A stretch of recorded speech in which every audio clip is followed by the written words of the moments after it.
Kabanata 3,901. Ang galing!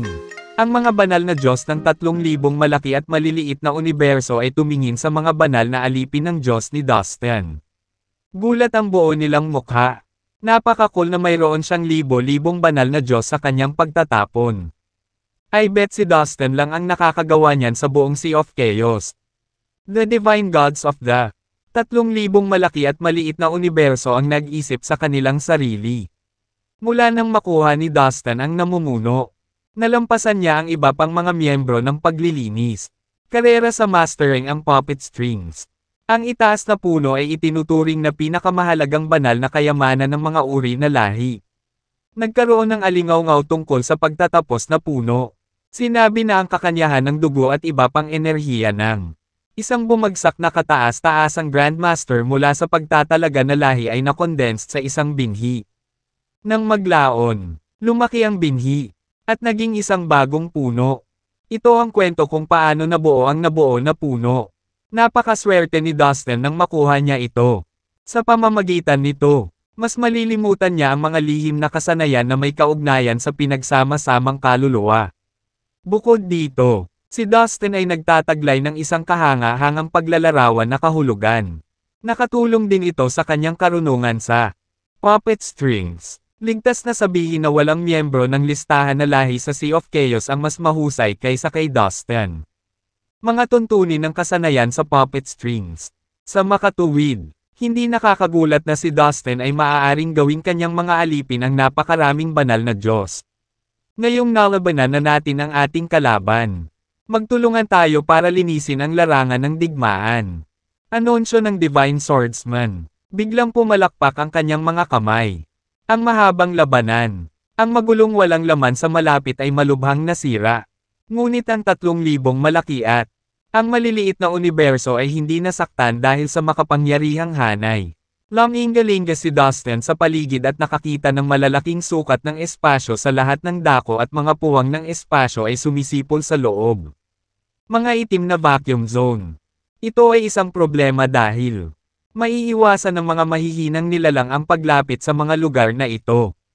Para ito ay masyadong mapanganib. Ang mga dark vacuum zone ay mas delikado kaysa sa ibang mga spot. Kung ang mga mahihinang nilalang ay natitisod sa kanila, maaari silang itapon sa malayo o hindi kilalang mga puwang.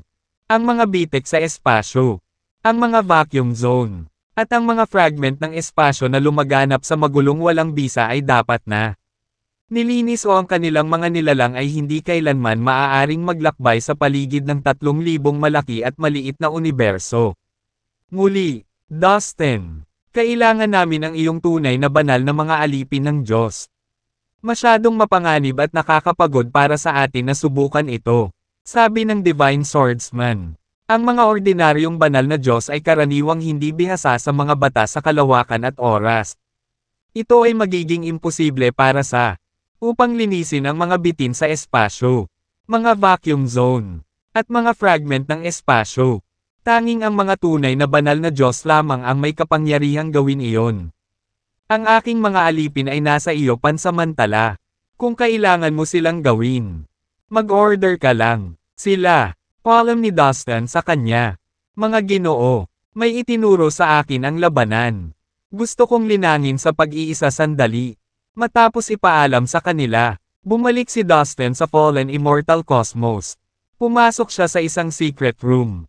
At sinimulan niya ang kanyang paglilinang. Sa nakalipas na ilang oras, hindi lamang pinatay ni Dustin ang mga banal na Diyos, ngunit pinasuko rin sila. Nagdulot ito ng pag-iisip sa kanyang katawan. Sa lihim na silid, umupo siya ng naka-cross-legged at pumikit para sa pagmumuni-muni. Lumipas ang oras hanggang sa isang buwan na ang lumipas. Isang araw, biglang nagmulat ng mata si Dustin. Ang aking paglilinang sa batas ng kahoy ay sa wakas ay bumubuti. Sabi ni Dustin sa sarili na nakangiti ng malawak, gamit ang isang kaway ng kanyang kamay. Inilabas niya ang lahat ng berdeng kristal na naglalaman ng esensya ng kahoy. Batas. Ang mga kristal ay nakatambak sa mga bundok sa paligid niya. Susubukan kong makabisado ang batas ng kahoy sa oras na ito. Nagpa siya si Dustin. Tumango ang ulo. Pagkatapos, habang hinihigop niya ang kakanyahan ng batas ng kahoy, matyaga niyang inunawa ito. Unti-unting lumipas ang oras. 2 buwan na naman ang lumipas kasama siya sa kumpletong katahimikan. Oo, ginawa ko. Sa wakas nakabisado ko na ang batas ng kahoy. Nasa rudimentary stage lang ako pero, ibig sabihin ay nakabisado ko na ngayon ang 5 orihinal na magulong batas sa kabuuan. Sa susunod na gawin ko ang overlapping law skill. Ang kapangyarihan nito ay magiging baliw. Biglang nagmulat ng mata si Dustin at baka sa mukha niya ang excitement. Ang 5 orihinal na magulong batas ay magiging kanyang bagong trump card. Kakayanin ko ang tunay na premium grade na mga banal na Diyos nang hindi gumagamit ng hallucination bead. Bulong ni Dustin sa sarili. Muli, tumaas ang kanyang lakas sa pakikipaglaban, na naging dahilan upang mas kumpiyansa si Dustin. Siya ay nahuhulog sa kagalakan na dulot ng pagkabisado sa isang bagong orihinal na magulong batas. Out of the blue, may naisip siya. Wait, pakiramdam ko ay may darating na Thunderstroke Doom. Sa pag-iisip nito, parehong nagulat at natuwa si Dustin. Ang mas maraming Thunderstroke Dooms na kanyang pinagdaanan. Mas malapit na siyang maging isang tunay. Preliminary Grade Divine God. Boom! Boom! Boom! Madilim na ulap ang gamulong at ang kulog ay nagsimulang dumagundong sa itaas ng ulo ni Dustin. Papunta na ang Thunderstroke Doom. Hindi ako makalusot sa Heavenly Doom sa Fallen Immortal Cosmos. Kung hindi, maaaring ang Cosmos masira. Kailangan kong makaalis dito, sabi niya sa sarili. Si Dustin ay hindi kapani-paniwalang malakas. At ang Thunderstroke Doom na ito na humahamon sa kanya ay magiging naaayon. Mabangis. Ang Fallen Immortal Cosmos ay hindi sapat na malakas upang mahawakan ang pinsalang ay dudulot nito. Ginamit ni Dustin ang kanyang kakayahan sa paggalaw ng katawan at nakalabas sa 3,000 malaki at maliliit na universo. Siya, tumigil nang masuspine siya sa magulong walang laman sa paligid ng komunidad ng universo. Boom! Boom! Boom! Mas maraming maitim na ulap ang nagtipon sa itaas ng ulo ni Dustin kaya ang kalangitan ay nagmistulang itim na karagatan. Ang kidlat na kasing kapal ng mga bundok ay dumaan sa mga ulap sa mabilis na pagkislap. Upang maging isang tunay na banal na Diyos, kailangan ng isa na umiwas sa Thunderstroke Doom ng 81 beses. Ang bawat kapahamakan ay magiging mas mapanganib kaysa sa nauna. Napaisip si Dustin nang maramdaman niya ang kapangyarihang taglay ng mga kulog. Dahil sa lahat ng ingay, ang mga banal na Diyos ay nagmamadaling lumabas sa 3,000 malalaki at maliliit na universo. Napatingala sila sa langit. Dustin, gagawa ka ba ng breakthrough? Tanong ni Parker. Talented siya kaya siguradong gagawa siya ng panibagong breakthrough. Isa pang banal na Diyos ang pinuri ng may paghanga. I'm not going to break through the doom. Sa halip, iiwasan ko ito. Sagot ni Dustin. I see. So you're planning on become a genuine divine god. Hindi ba? Umaasang tanong ng Divine Swordsman. Oo, Master. Gusto ko talagang maging isang tunay na banal na Diyos. Hindi ko nais na maging isang ordinaryong banal na Diyos. Sagot ni Dustin sabay tango. Siya ay nagnanais na maging isang tunay na banal na Diyos. Nang marinig ang mga salita ni Dustin, nagulat ang mga banal na Diyos ng 3,000 malaki at maliliit na universo. At naiinggit, ngayon na ang tunay na banal na mga Diyos ay hindi na banyaga sa kanila. Naunawaan nilang lahat na ang tunay. Banal na Diyos ay ang tunay na banal na mga Diyos. At ang mga ordinaryong banal na Diyos ay mga pekeng. Dustin, talented ka at marami kang potential. Sayang naman kung mananatili kang ordinaryo. Banal na Diyos sa buong buhay mo. Kami ay magbabantay para sa iyo kaya. Pwede kang mag-focus, sabi ni Santos. Salamat sa iyo Master. Sagot ni Dustin. Bumalik siya sa Thunderstroke Dome at kumunat ang noo. Boom! Boom! Boom! Sa kalangitan, mas maraming kulog ang lumitaw. Ang Thunderstroke Dome ay nagsimulang hanapin si Dustin. Sinubukan ni Dustin ang kanyang makakaya upang itago ang kanyang aura, enerhiya, sigla ng dugo, at anumang bagay na maaaring makakuha sa kanya. Batik-batik, pagkatapos noon, Inipon niya ang kanyang makapangyarihang espiritual na pakiramdam para i-lock ang kanyang soul sea. Ang rebulto mula sa Fallen Divine Valley ay nagturo sa kanya ng isang napakatalino. Lihim na pamamaraan na pinaga niya sa kanya upang itago ang kanyang aura at maging invisible. Isa itong magandang paraan para maiwasan ang Thunderstroke Doom. Sinubukan ni Dustin ang kanyang pinakamahirap na gawin ang pamamaraan. At hindi siya binaygo nito. Lumipas ang mahabang panahon. Ngunit hindi pa rin mahanap ng Thunderstroke Dome ang target nito. Mas madalas sumayaw ang kidlat at lumakas ang kulog. Gayunpaman, hindi ito pinansin ni Dustin at patuloy na nagtago. Ang Thunderstroke Dome ay wala pa sa lokasyon ng target nito. Mukhang magiging maayos ang lahat.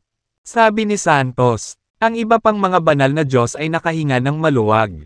Sa paglipas ng panahon, malapit nang magwakas ang Thunderstroke Doom.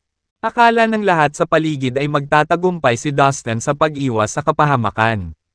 Gayunpaman, may nangyaring hindi inaasahan. Sa magulong kawalan, isang itim na hurno na naglalabas ng makapal na demonyong aura ay biglang lumitaw mula sa manipis na hangin. Ang itim na apoy sa loob nito ay lumaki at gayon din ang pagan. Humugat ito ng lakas ng pagsuso at sinubukang kaladkarin. Dustin sa ito, damn it, isang malakas na kalaban ang paparating. Napaisip si Dustin. Sinusubukang pigilan ang paghila. Ang galing mo talaga. Bihira lang makakita ng ganitong henyo na katulad mo. Malamig na komento ng isang boses bago biglang lumitaw ang isang malaking figure. Isa itong matangkad na demonyo na may nakalugay na buhok na umiikot sa hangin. Pinuno ng malakas na masamang aura ang kawalan at ito. Ginawang nakakatakot ang hangin kasama ang nakakatakot niyang mga mata. Walang duda na ito ang matandang demonyong may balat na asul ang nakilala noon ni Dustin. Boom! Isang nakakatakot na masamang aura ang bumuhos mula sa Black Demonic Furnace na patuloy na nagsisikap na hilahin si Dustin papasok para mapuno ang kanya. Walang pag-aalinlangan. Ginamit agad ni Dustin ang overlapping law skill. Sa isang kisap mata, pinagsanib nito ang kapangyarihan ng 5 orihinal na magulong batas at bumangga ito sa demonyo. Pagan. Sabay-sabay na sumabog ang napakalaking kapangyarihan ng batas at kapangyarihan ng demonyo. Na bumubuo ng mga layer ng enerhiya. Mga shockwave na kumakalat sa lahat ng direksyon. Galing sa loob lamang ng ilang buwan. Ginawa mong tumaas ang iyong pagsulong sa pakikipaglaban. Hindi katakataka na kahit si Lord Marlon ay nagsasalita ng mataas na tungkol sa iyong mga talento. Ang nakakatakot na kapangyarihan ng demonyo na ibinubuga mula sa matandang hayop na may gintong sungay na lumitaw din sa hindi kalayuan. Galing kay Dustin. Agad na sumabog ang isang pag-atake mula sa halimaw. Sa isang kumpas ng kanyang kaliwang kamay. Lumitaw sa kawalan ang isang rune na may nakaukit na demonyong aura. Napuno ng mahiwagang simbolo ng lahi ng hayop ang kalangitan kasabay ng nakakabinging putok. Bilang mga simbolo, lumitaw. Ang kawalan ay yumanig ng husto mula sa aura na nagsimulang gumuho. Tanging isang madilim na vacuum ang natitira habang ang lahat sa loob ng kawalan ay nawasak. Samantala, isang misteryosong formula din ang isinaaktibo sa kanyang kabilang kamay at inukit nito ang sarili sa kawalan. Maraming malalawak. Sinaunang daigdig ng lahi ng hayop ang bumungad ng walang tigil at pinunan ang kawalan. Sa ilalim ng kontrol ng isip ni Dustin, na-activate niya ang hallucination bead hanggang sa mahigit 12 ilusyon. Lumilitaw na bumuo ng isang puyo ng tubig na haarang sa kanyang harapan. Sa susunod na sandali, ginamit niya muli ang overlapping law skill upang pagsamahin ang kapangyarihan ng 5 orihinal. Magulong batas. Sa karagatan ng kapangyarihan ng batas sa kanyang pagtatapon. Nagpatuloy siya sa pagtuklas. Kasabay nito, ang gintong liwanag ay kumislap sa buong katawan ni Dustin habang pinapagana niya ang Chaotic Heaven Body. At ang pangangatawan ng Heaven Metal Race at the same time. Gamit ang overlapping law skill. Ang hallucination bead. At ang lihim na kasanayan ng Heaven Metal Race. Napigilan ni Dustin ang mga pag-atake ng demonyong may kulay asul na balat at ng hayop na may gintong sungay. Ganun pa man, naramdaman niyang nanginginig ang dugo at vital energy sa kanyang katawan dahil sa mga pag-atake. Isang mapurol na pintig. Ang sakit ay dumaloy sa kanyang katawan at nagpapabagal sa kanyang paghinga. Boom! Boom! Boom! Nang sa wakas ay gumanti si Dustin. Nahayag ang kanyang vital energy at kapangyarihan sa batas. Ang Thunderstroke Doom in. Agad na nakita ng langit ang aura at posisyon ni Dustin. Damn it! Sa sandaling bumagsak ang Thunderstroke Doom. Lahat ng nagawa ko sa ngayon ay magiging walang kabuluhan. Mayroon akong Divine Accomplishment Fruit. Kahit na hindi ako maaaring maging isang tunay na banal na Diyos sa pamamagitan ng paglilinang. Maaari pa rin akong maging isa sa pamamagitan ng pagkain ng prutas. Gayunpaman, ang isang tunay na banal na Diyos na nakamit sa pamamagitan ng paggamit ng Divine Accomplishment Fruit ay hindi makapangyarihan bilang isang taong nakarating doon sa pamamagitan ng paglilinang. Nagsimulang kumagat ang pagkabalisa kay Dustin sa realisasyong iyon. Hindi niya nais na maging isang tunay na banal na Diyos sa pamamagitan ng pagkuha ng Divine Accomplishment Fruit. Brat, tingnan natin kung sino ang magliligtas sa iyo sa pagkakataong ito. Punong-puno ng matinding pagpatay ang bawat salita. Bumuhos ang gininto ang liwanag sa premium grade genuine. Banal na Diyos na lumabas sa magulong kawalan at buong lakas ay naglunsad ng pag-atake kay Dustin. Isa itong master mula sa Novel Court. Hindi siya kasing lakas ng isang semi-governing god. Gayunpaman, sa lahat ng premium grade na tunay na banal na mga Diyos, siya ay walang alinlangan na isa sa pinakamalakas. Boom! Napuno ng puting ambon ang hangin habang ang puting ball ang kristal na kasing laki ng kamao ay tumaas sa hangin. Ang walang katapusang puting kapangyarihan ng pananampalataya ay patuloy na lumitaw at natipon sa katawan ng Panginoon mula sa ng hukuman. Habang dumarami ang kapangyarihan ng pananampalataya na dumaikit sa kanya, lalong lumakas ang kanyang aura. Boom! Gamit ang sandata sa kanyang mga kamay. Inatake niya si Dustin mula sa himpapawid. Ang dakilang kapangyarihan ng pananampalataya ay kumalat tulad ng isang bagyo ng puting kidlat na tumama sa lahat. Daan-daang, milyon-milyong milya ng walang laman ay nabawasan sa mga shards. Pumunta ka sa impyerno. Isa pang malamig na boses ang umalangaw-ngaw. Isang mahabang itim na tela ang bumungad kay Dustin mula sa malayo. Ang bawat pulgada ng mahabang strip ng tela ay naglalabas ng pinakamalakas na kapangyarihan ng batas ng kamatayan. Lahat sa loob nito. Ang landas ay nawasak hanggang sa isang itim na vacuum ang nagpinta sa daan patungo sa Dustin. Ito ay walang alinlangan na isang master ng Divine Corpse Palace. Brat, maligayang pagdating sa impyerno. Ang isa pang figure na may nakakatakot na aura ay sumugod sa kalapit na kawalan at inihagis ang isang puting bandila na iyon. Mabilis na umikot sa direksyon ni Dustin. Sunod-sunod na mabangis na multo ang lumabas mula sa watawat. Malakas na hiyawan ang bomb alot sa hangin habang sila ay sumusulpot. Kay Dustin, sabay-sabay na pinaulanan ng 5 master si Dustin nang hindi mapigil ang pag-atake. Ang dalawa ay mga semi-governing na Diyos. Habang ang 3 pa ay mga premium grade na tunay na Divine God. Ang mas masahol pa, lahat ng magic treasures na nasa kanilang mangas ay napakalakas. Ang lahat ng ito ay top grade magulong magic treasures. Hindi na kailangang sabihin. Ang kanilang kapangyarihan ay lubhang kakilakilabot. Kahit na ang isang ordinaryong premium grade na tunay na banal na Diyos ay tiyak na magiging walang kabuluhan sa ilalim nito. Nakakatakot na pag-atake. Higit sa kanyang mga kaaway. Mas nabahala si Dustin ng Thunderstroke Dome sa itaas niya. Nakalock sa kanyang aura at posisyon. Ang mga kulog na kasing kapal ng mga bundok ay nagsimulang magpuntirya kay Dustin. Nahandang tumama sa isang kisap mata. Hindi lang kailangan niyang iwasan ang Thunderstroke Dome. Kailangan din niyang harapin ang 5 makapangyarihan. Mga kaaway na patuloy na umaatake sa kanya ng buong lakas. Napakadelikadong sitwasyon para kay Dustin. Tandaan ninyo itong lahat. Aayusin ko ito mamaya. Sumirit si Dustin sa nagngangalit na mga ngipin. Mag-ingat ka, Dustin. Maging ang mga banal na Diyos mula sa 3,000 malaki at maliliit na universo at ang alyansa ay nakanganga lamang. Sa pagkabigla sa krisis ni Dustin. Master, maghintay ka. Tutulungan ka naming harapin sila kaagad. Mga kasuklam-suklam na bastards. How dare you interfere my master when he's trying to avoid the Thunderstroke Doom. Kung may mangyari man sa aking mahal na amo, hinding-hindi kita pakakawalan. Ang malalakas na sigaw ng galit ay sumabog mula sa mga banal na alipin ng Diyos sa ilalim ng utos ni Dustin. Nagkaroon ng maririnig na tunog habang nagngangalit ang kanilang mga ngipin sa kanilang desperadong pagnanais na sumugod at makipaglaban sa kanila. Master, gayunpaman, sila ay wala kahit saan malapit sapat na malakas upang makakuha ng malapit. Higit na hindi magagawang ipahiram Dustin A.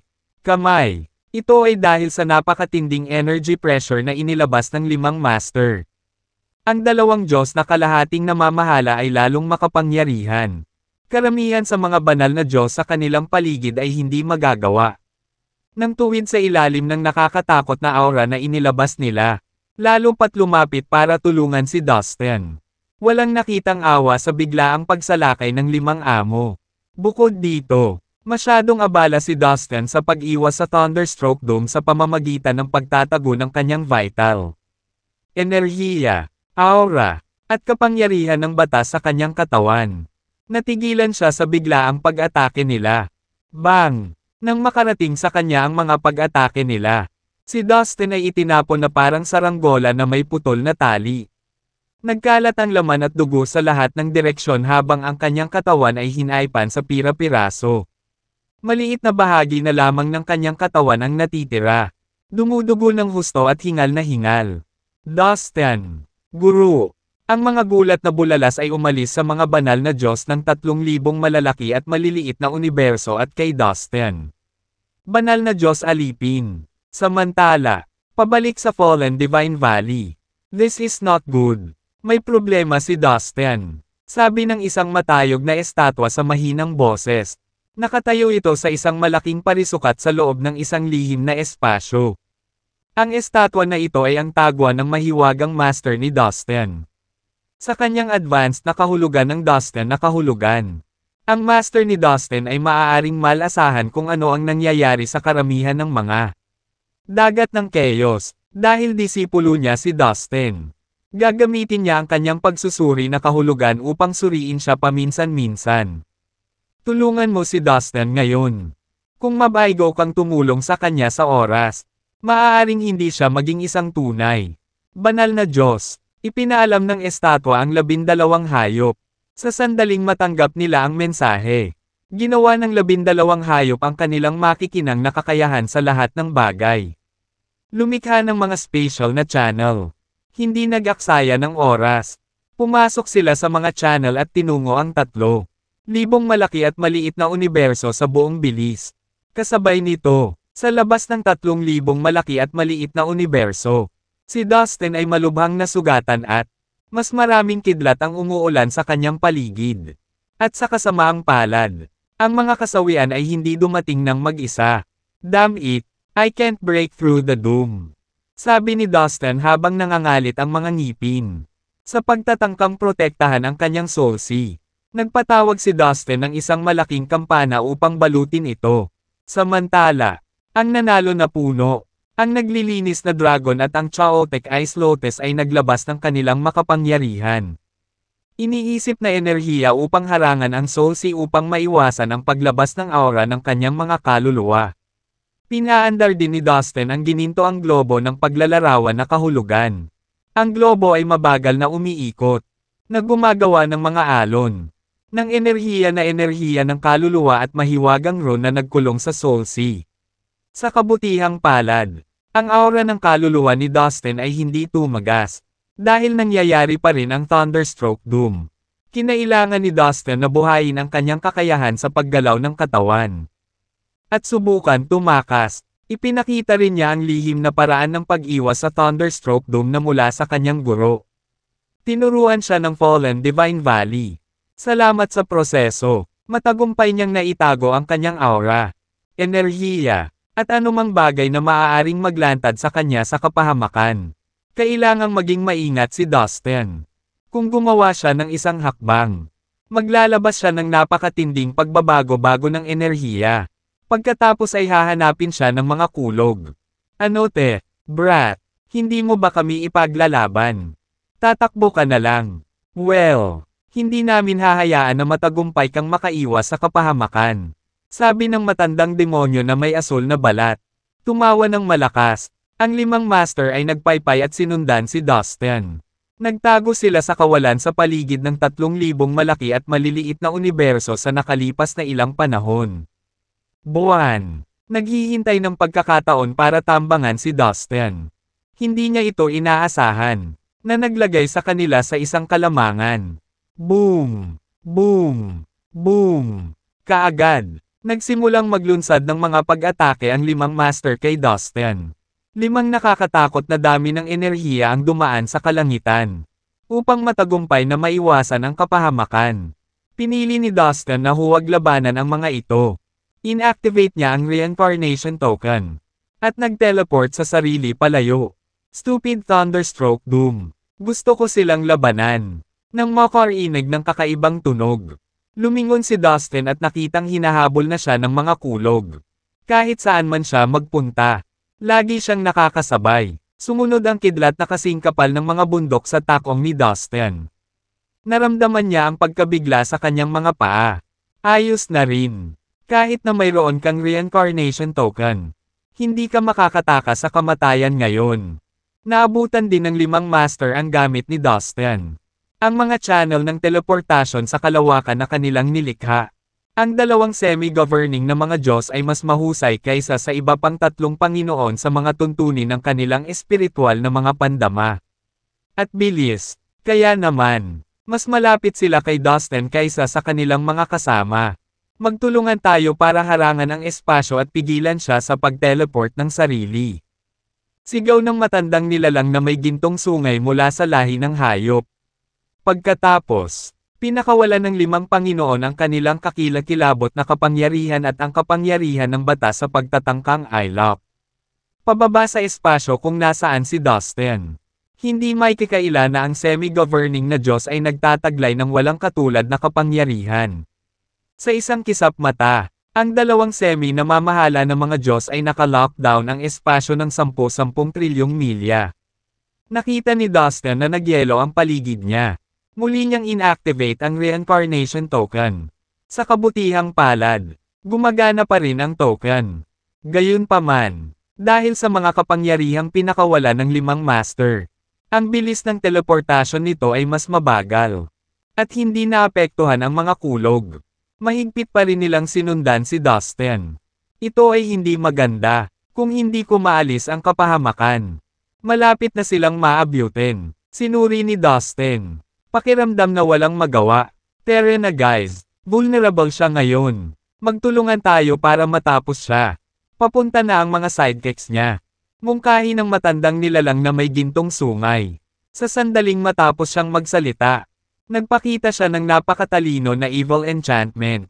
Itinuro niya ang lahat ng 10 daliri kay Dustin at nabalot sila ng malakas na aura ng demonyo at naglabas ng 100,000 guhit ng espadang ningning.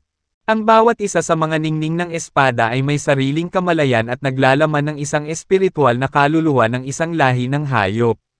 Miyembro na nabuhay noong unang panahon. Ang pag-atake ay kumikinang sa asul na liwanag habang ito ay humahanggos patungo sa Dustin. Ang matandang nilalang na may gininto ang sungay ay nagsagawa ng isang lihim na masamang enchantment na pag-aari ng halimaw. Lahi ang Invincible Evil Sword Skill. Ang Welga ay nakamamatay dahil naglalaman ito ng 10,000 espiritual na kaluluwa ng ang miyembro ng lahi ng hayop. Go to hell, brat! Ang matandang demonyo na may asul na balat ay sumigaw. Inilabas ang kanyang mga ngipin. Inihagis niya ang isang napakalaking pagan na nababalot ng demonyong aura kay Dustin mula sa malayo. Ang furnace ay isang sikat na magic treasure sa lahi ng demonyo. Nagbigay ito ng asul na ilaw na halos nakakabulag sa mata. Dustin, ikaw ay patay na karne. Sigaw ng master ng Novel Court. Inihagis niya ang isang banal na token na lalong lumaki sa hangin habang lumilipad ito papunta sa Dustin. Ang token ay hindi lamang naglalaman ng napakalaking dami ng enerhiya, ngunit wala rin itong katapusang kapangyarihan. Pananampalataya. Naghanda si Dustin na iwasan ito. Pumunta ka sa impyerno. Umungal ang Panginoon ng Underworld.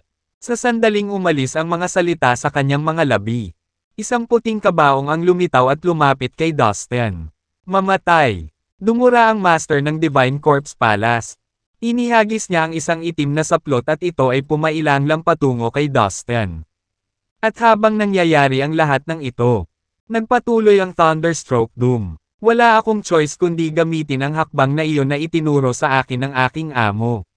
Sa pagtingin sa mga kakilakilabot na pag-atake na dumarating sa kanya, nagngangalit si Dustin at gumawa ng isang desisyon. Ang paraan na ibinigay sa kanya ng kanyang amo noong siya ay nasa Fallen Divine Valley noon, ay gagamitin lamang kapag wala siyang ibang pagpipilian. Ang pamamaraan ay mahusay ngunit kailangan niyang gawin ang kanyang sarili na sumabog. Sinisira ang kanyang mga laman at piliin ang kaluluwa. Hindi naging mahirap para sa mga banal na Diyos na mabuhay muli pagkatapos na masira ang kanilang mga katawan. Sa katunayan, maraming malalakas na Diyos ang maaaring muling buuin ang kanilang mga katawan pagkatapos na magkapira-piraso ang kanilang laman. Gayunpaman, ang pagsabog ng mga kaluluwa ay katumbas ng pagpapakamatay para sa karamihan ng mga banal na Diyos. Napakahalaga ng mga kaluluwa para sa mga magsasaka. Kung ang kaluluwa ng isang tao ay malubhang nasugatan, magiging mahirap para sa kanya na gumaling. Sa makatuwid, ang karamihan sa mga banal na Diyos ay maiiwasan ang paggamit ng gayong pamamaraan. Dati, hindi maglalakas loob si Dustin na subukan ito. Ngunit ngayon ay iba na. May Chaotic Ice Lotus si Dustin. Maaaring ayusin ng Chaotic Ice Lotus ang paglilinis ng kaluluwa ng isang tao. Hanggat may natitira pang orihinal na enerhiya ng kaluluwa. Nangangahulugan ito na maaaring ayusin ng Chaotic Ice Lotus ang kanyang mga katangian na kaluluwa kahit na ang mga katangian ng kaluluwa ni Dustin ay sira. Ang kasalukuyang sitwasyon ay iniwan ni Dustin na walang ibang pagpipilian. Malapit na siyang tamaan ng mga kulog. Bukod dito, papalapit na ang pag-atake ng 5 master. Susubok ako. Pagtingin sa paparating na mga kulog, nakapagdesisyon si Dustin. Sa magulong kawalan, pinagsama ng 5 master ang kanilang mga kapangyarihan upang bumuo ng isang napakalakas na pag-atake. Nahamampas kay Dustin. Mga kasuklam-suklam na brats. Tumigil kayo. Dustin. Wait. Darating na tayo. 12 space teleportation channel ang lumitaw sa malayong kawalan. Ang 12 zodiac na hayop ay mabilis. Nagmamadaling lumabas sa bawat isa ng buong lakas upang subukang iligtas ang batang bida. Ngunit huli na. Boom! Sa isang malakas na putok, ang katawan ni Dustin ay sumabog sa pinong pulang alikabok. Napakalakas ng pagsabog na kahit ang kanyang nilikha na kaluluwa ay hindi makakatakas. Ano? Hindi. Huminto ang 12 zodiac animals. Lahat sila ay lubos na natigilan. Maging ang 5 master ay hindi makapaniwala sa kanilang nakita. Nagpakamatay ba si Dustin dahil sa kawalan ng pag-asa? Ano ba ang nangyayari? Bakit sumabog si Dustin? Walang paraan na buhay pa siya. Nakita ko ang kanyang hitsura na kaluluwa na sumabog sa pira-piraso. How could this happen? Paano namatay si Dustin ng ganun lang? This can't be. Nabasa ko na ang yaman niya dati. Dapat matagal na siyang buhay. Desperadong sumugod ang 12 zodiac animals papunta sa lugar kung saan minsan ang katawan ng binata. Tumayo ka. Haha. Hindi ko inaasahan na magpapakamatay siya sa kawalan ng pag-asa. Nakakalungkot na paraan para mamatay. Ang matandang demonyong asul ang balat ay tumawa ng baliw. May mali. Hindi gagawin iyon ni Dustin. At saka, madali siyang tumayo sa harap ng isang tunay na premium grade na Diyos na Diyos. Kahit hindi niya kaya, maging isang tunay na banal na Diyos mismo. Hindi na kailangang wakasan ang kanyang buhay. Sabi ng matandang nilalang na may gintong sungay habang nalilitong iiling-iling. Naniniwala ka talaga na nakaligtas siya. Nakita ko mismong sumabog ang katawan at kaluluwa niya.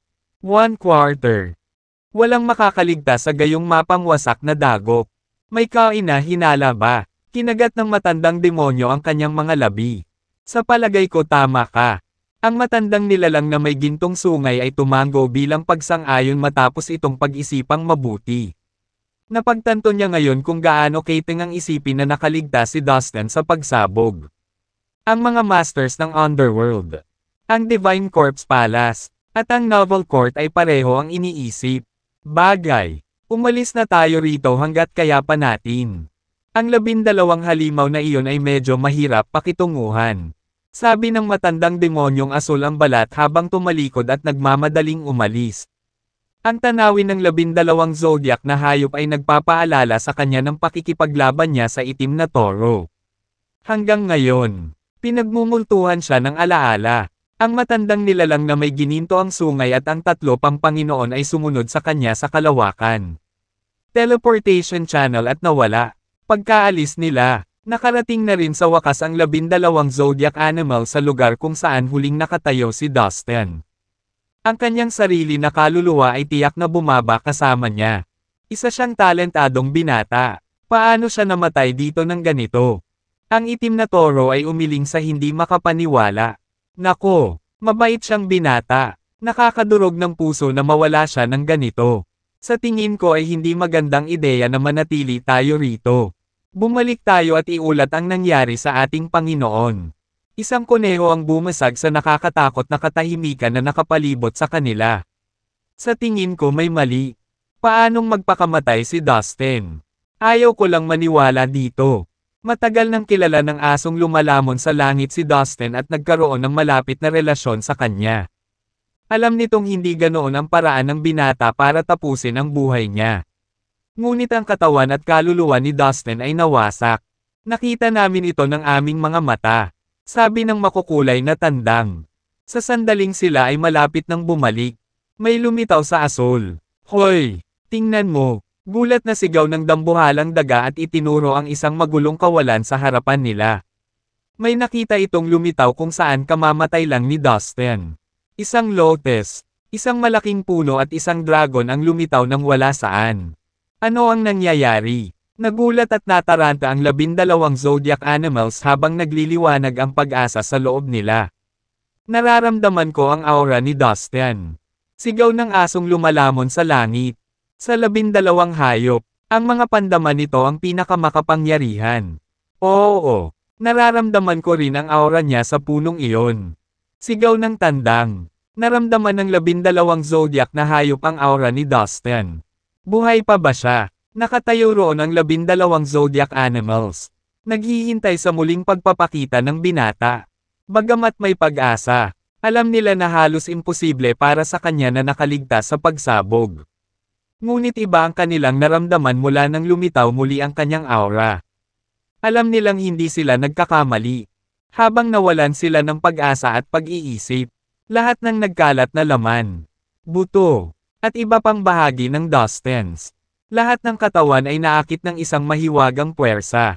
Sa isang iglap, isang malaking masa ng laman at dugo ang nakapalibot sa lotus, sa malaking puno at sa dragon. Pagkatapos, may narinig ang mga hayop. Talagang hindi kakayanin ang kamatayan.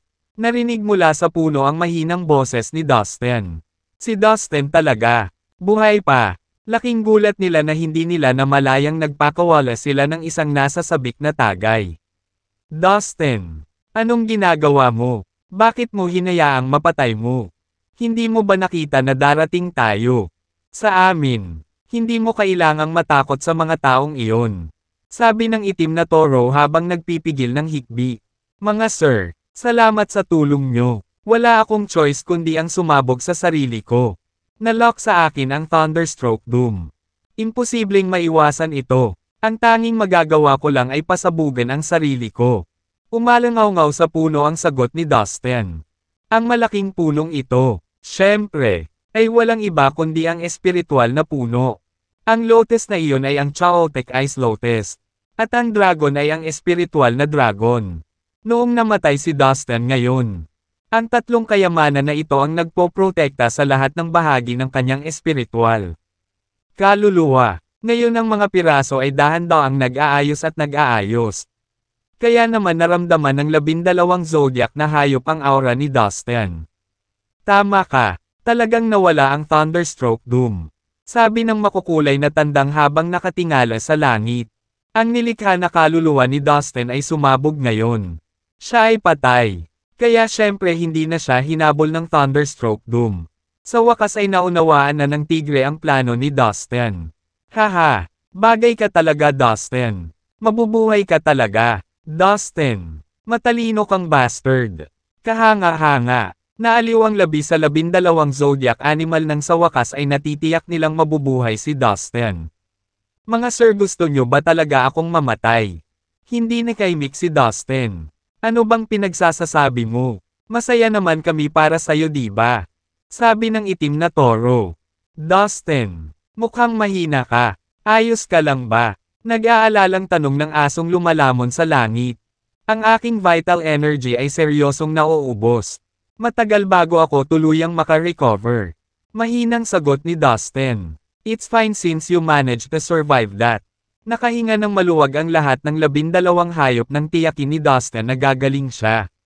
Dahil hindi maganda ang kalagayan ni Dustin. Naisip nila na hindi na siya makaka-recover sa kanyang mga sugat. At mawala pa ang kanyang cultivation base. Huwag mo sanang ipaalam sa iba na buhay pa ako.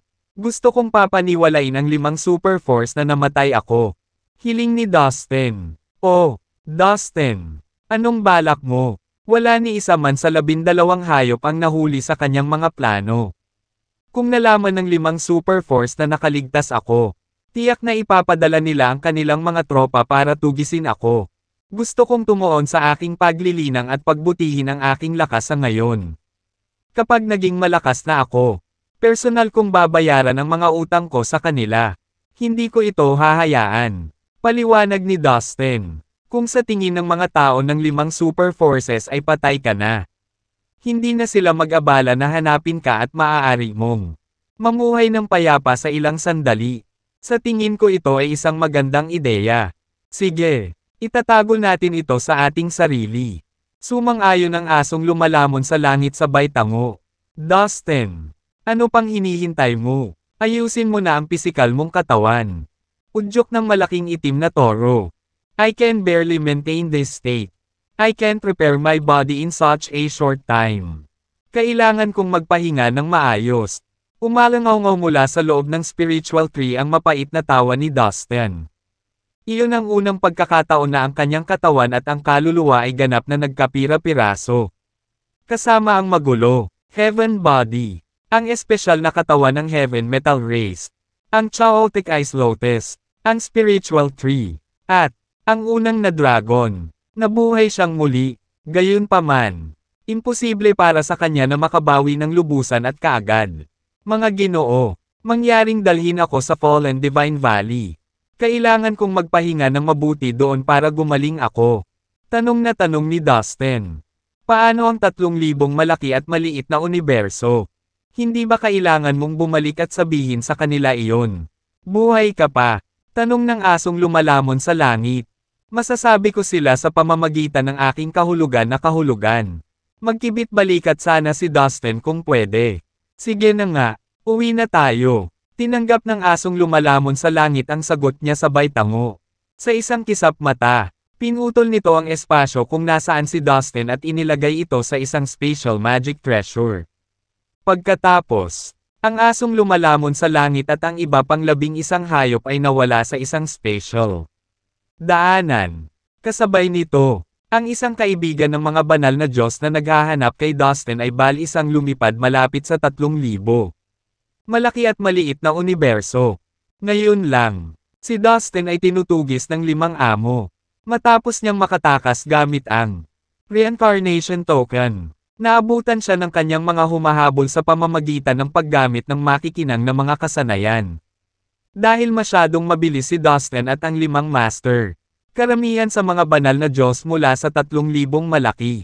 At ang mga maliliit na universo at maging ang mga banal na alipin ng Diyos ni Dustin ay hindi makasabay sa kanila.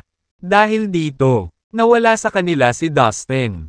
Naiwan silang desperadong naghahanap kay Dustin malapit sa 3,000 malaki at maliliit na universo. Out of the blue, umalangaw-ngaw ang boses ng Divine Swordsman. Everyone, listen. Kaka-receive ko lang ng message from Dustin. Umalangaw-ngaw sa kanilang paligid ang malakas niyang pahayag. Ang sorpresa at kagalakan ay namumulaklak sa mga mukha ng lahat ng mga banal na Diyos na mabilis na dumagsa sa kanya. Alam mo ba kung nasaan si Dustin? Ayos lang ba ang aking amo? Ang lahat ay sabik na malaman ang lokasyon at kagalingan ni Dustin. Hindi na kailangang mag-alala. Dustin safe and sound. Ngunit hiniling niya sa amin na ipahayag sa publiko ang kanyang pagkamatay.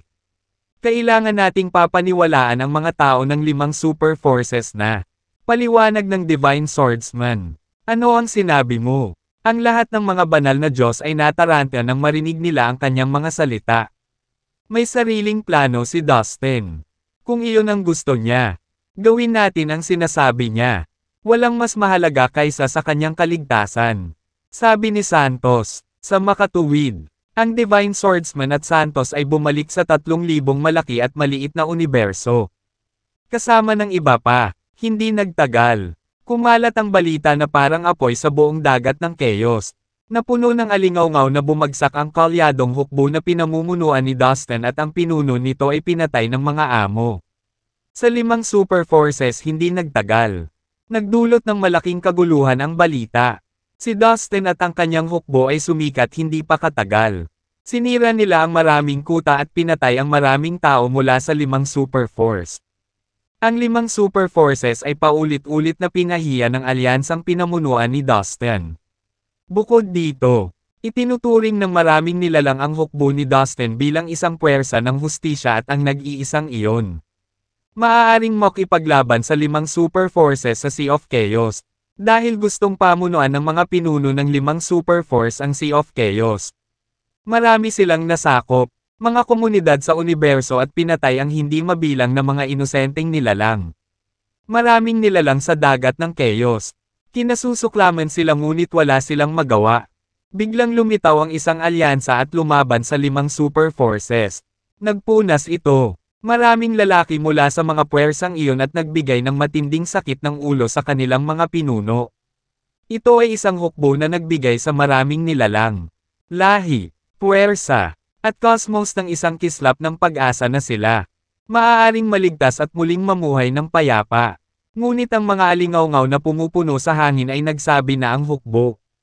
Kabilang ang pinuno nito, ay inalis na. Ano man ang walang kabuluhang pag-asa na kanilang pinanghahawakan ay nabasag. Mukhang invincible talaga ang 5 super forces.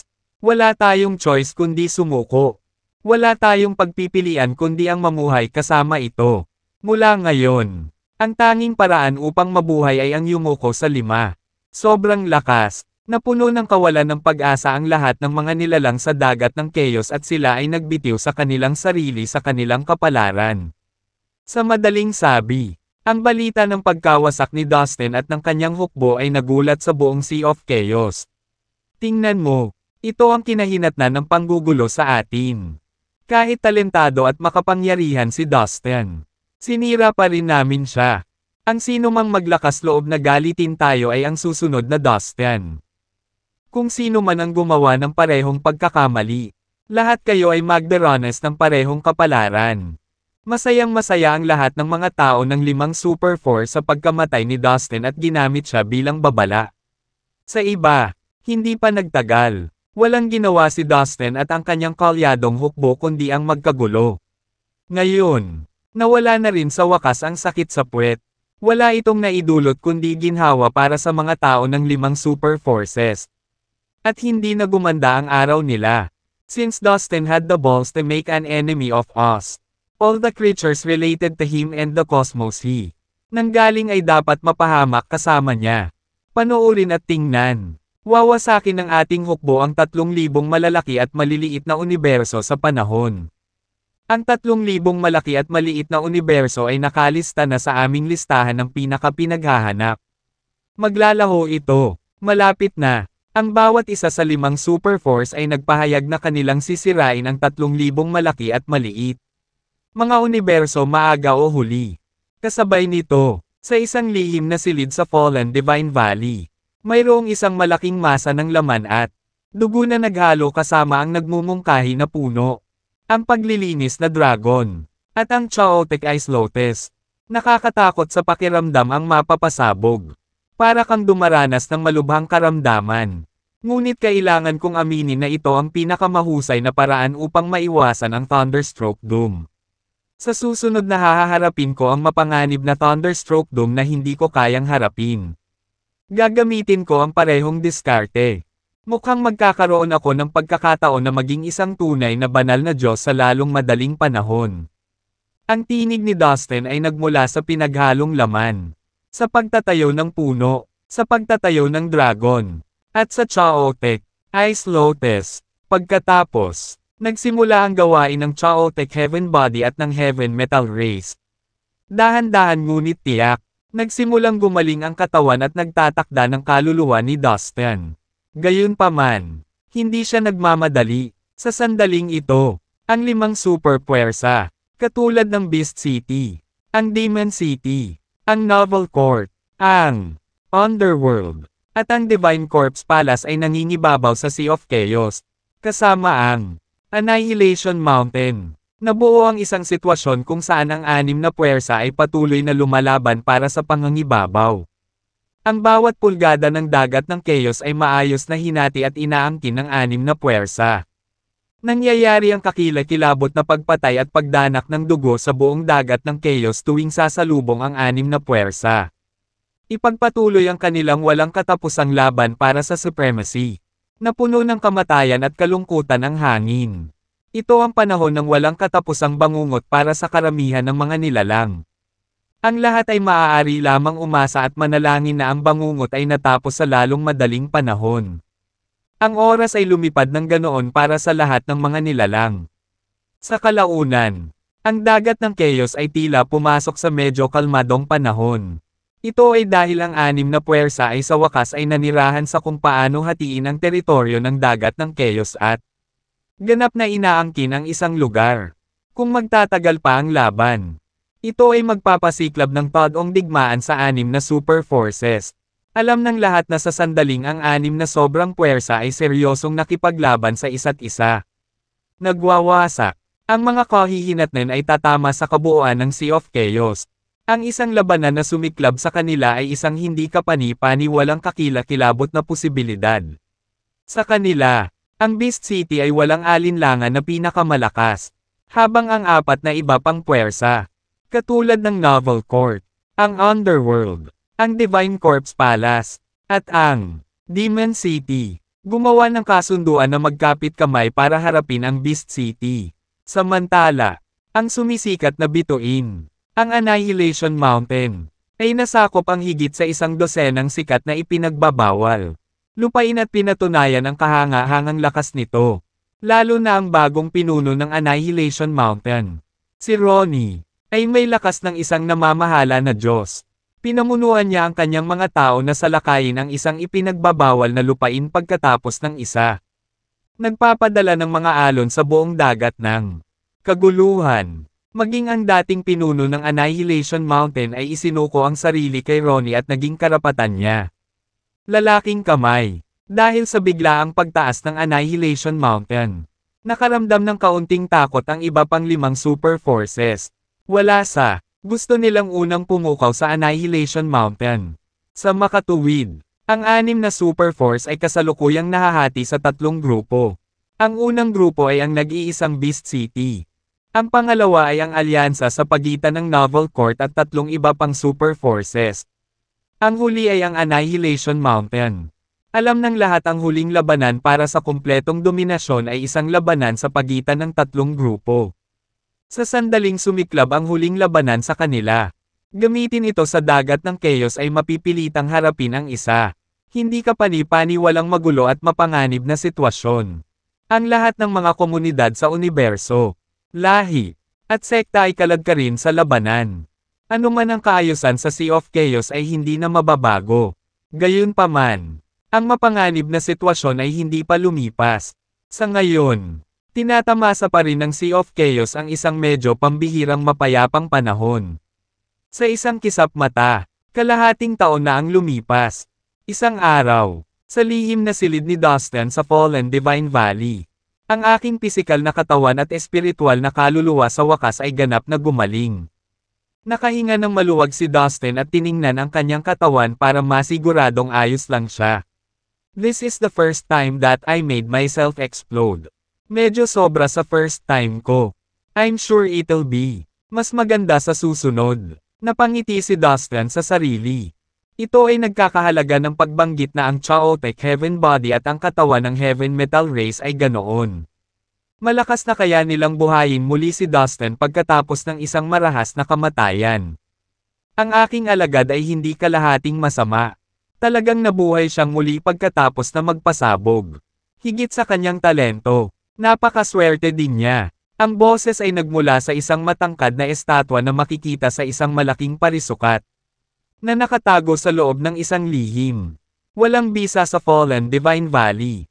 Sa pagkakataong ito, kasama ang pagsabog sa sarili at kinakailangang muling itayo ang aking pisikal na katawan at espiritual na kaluluwa. Natututo ako. Maraming mahiwagang mga track ng kataas-taasang paliwanag. Mukhang mabuti para sa aking paglilinang ng mga batas. Susunod, isa-isa kong isabuhay ang 5 orihinal na magulong batas para makita ko kung makakalusot ako. Bulong ni Dustin sa sarili. Walang pinapalampas. Ipinagpatuloy niya ang kanyang paglilinang sa pag-iisa. Lumipas ang oras nang hindi niya napapansin. Sa isang kisap mata, lumipas ang 5 taon. Ang isang tiyak na kalmado ay nanatili sa dagat ng chaos sa ngayon. Unti-unti, nasanay ang lahat ng pamayanan, lahi, at sekta sa universo sa pamumuno ng 6. Sobrang puwersa. Pagkatapos ng kakilakilabot na digmaan, ang sitwasyon sa wakas ay tumira. Bagamat na puno ng magulong undercurrent ang hangin, ito rin ay panandaliang maunlad. Umaasa ako na ang Sea of Chaos ay palaging mananatiling kalmado sa lahat ng mga lahi na namumuhay ng payapa at hindi kailanman. Laban na naman. Ito ay isang karaniwang hiling ng lahat ng mga karera sa Sea of Chaos. Isang araw, may biglang nangyari sa Sea of Chaos. Sa isang lugar, isang asul na airship ang tumalsik sa isang space teleportation channel. Isang malaking grupo ng mga lalaki at babae ang nasa airship. Isang matandang nakaasul ang tumayo bilang pinuno nila. Supreme Grandmaster. Gusto ni Ronnie na lahat ng babae sa lahi nating sirena ay maging asawa niya. Masyado na siyang malayo. Lecher lang siya. Mas malala pa sa baboy. Napuno ng sama ng loob ang bulwagan ng airship habang sinusumpa ng lahat si Ronnie. Parang gusto ni Ronnie na maunawaan ang magulong batas ng tubig at makuha ang mga lihim na kasanayan natin. Lahi. Dahan-dahang nagsalita ang matandang nakablo. Dahil naging makapangyarihang namamahala na siyang Diyos. Bakit niya gugustuhin pa rin ang kakayahan ng ating sirena? Lahi. Naguguluhang tanong ng isang binata. Tama siya. Si Ronnie ay mas makapangyarihan kaysa kay Emmer, ang pinuno ng lahi ng sirena. Bakit may gusto siya sa kanila? Lahat ng tao sa airship ay nalilitong tumingin kay Emmer. Ang mga batas na nilinang ng mga namamahala na Diyos ay higit sa lahat ang orihinal na magulong batas. Ang orihinal na magulong mga batas ay isang antas na mas mataas kaysa sa batas ng pinakamataas na kaliwanagan. Kinakatawan nila ang pinakamahalaga at primitive na batas ng magulong espasyo. Kung nais ng isang namamahalang Diyos na gumawa ng isang pambihirang tagumpay sa kanyang kaharian, kailangan niyang patuloy na maunawaan ang higit pa. Orihinal na magulong batas. Sa madaling salita, ang orihinal na magulong mga batas ay napakahalaga sa mga namamahala na Diyos. Nais ni Ronnie ang kapangyarihan ng dugo ng ating lahi upang higit niyang maunawaan at malinang ang magulo. Batas ng tubig. Paliwanag ni Emmer. Kaya nga gusto niyang pilitin lahat ng babae ng lahi natin na maging concubines niya. Idinagdag niya, Humph! Masyado siyang makasarili kung sa tingin niya ay kaya niyang isakripisyo ang mga babae ng ating lahi para sa kanyang paglilinang. May iniluwa ng sama ng loob. Si Ronnie ay isang bayani. Ngunit para sa kanyang sariling interes, hindi man lang siya kumurap sa pagsasakripisyo ng ating buong lahi. Hayaan, mag-isa lang ang mga babae. Napabuntong hininga si Emmer sabay iling. Supreme Grandmaster, saan tayo pupunta ngayon? Walang lugar para manatili tayo sa Heaven Beast Valley. Malungkot na tanong ng isang magandang babae. Sa kabila ng kanyang simpleng asul na damit, ang kanyang tangkad at sobrang ganda ay nagpinta sa kanya bilang isa sa pinakamahusay sa mga kababaihan ng lahi ng sirena. Syempre hindi na tayo makakabalik sa Heaven Beast Valley. Ngayon na ang Sea of Chaos ay nasa ilalim ng kontrol ng 6 na super forces. Tayo ay nasa panganib hindi. Bagay kung saan tayo pupunta. Maaaring kailanganin nating gumala sa iba't ibang lugar at magtiis ng maraming paghihirap kung gusto nating mabuhay. Dapat mong ihanda ang iyong sarili. Walang magawa si Emer. Sir, alam kong mayroong isang malayong komunidad ng universo na hindi kontrolado ng 6 na super forces. Paano kung pupunta tayo doon? Mungkahi ng babaeng naka-blue. Sally, saang universe community ang sinasabi mo? Natatarantang tanong ni Emer. Ang 3,000 malaki at maliit na universo. Confident na sabi ni Sally. Pinag-uusapan ba ang hometown ni Dustin? Dalawang iba pang sirena ang tuwang-tuwa na nag-pipe up. Kung nandito si Dustin, makikilala niya agad na ang babaeng naka-blue ay si Sally. Nanatili siya sa Dustin sa loob ng isang panahon sa Land of Outlaw. Ang 3,000 malaki at maliit na universo ay ang bayan ni Dustin. Siya ang pinuno ng mabangis na iyon. Alyansa. Ang salita ay mayroon nito. Isang napakalakas na hanay ang nagpoprotekta sa komunidad ng universo at hindi ito nasa ilalim ng kontrol ng 6 na super forces sa ngayon. Ngunit wala kaming anumang relasyon sa mga nilalang ng komunidad na ito sa universo. Hindi namin alam kung tatanggapin nila tayo kung padalos-dalos tayong pumunta sa kanilang teritoryo. Napabuntong hininga si Emer. Supreme Grandmaster. Kaibigan ako ni Dustin. Ang 3,000 malaki at maliit na universo ay tiyak. Tanggapin mo kami. Paniniguro ni Sally. Si Sally ay nagsasabi ng totoo. Supreme Grandmaster. Kaibigan talaga natin si Dustin. Dagdag pa ng 2 pang sirena. Nagliwanag ang mga mukha nila sa tuwa nang mabanggit ang pangalan niya. Talaga. Pinamunuan ni Dustin ang isang makapangyarihang hukbo. At may kapasidad ang kanyang mga puwersa na duminahin ang buong Sea of Oz.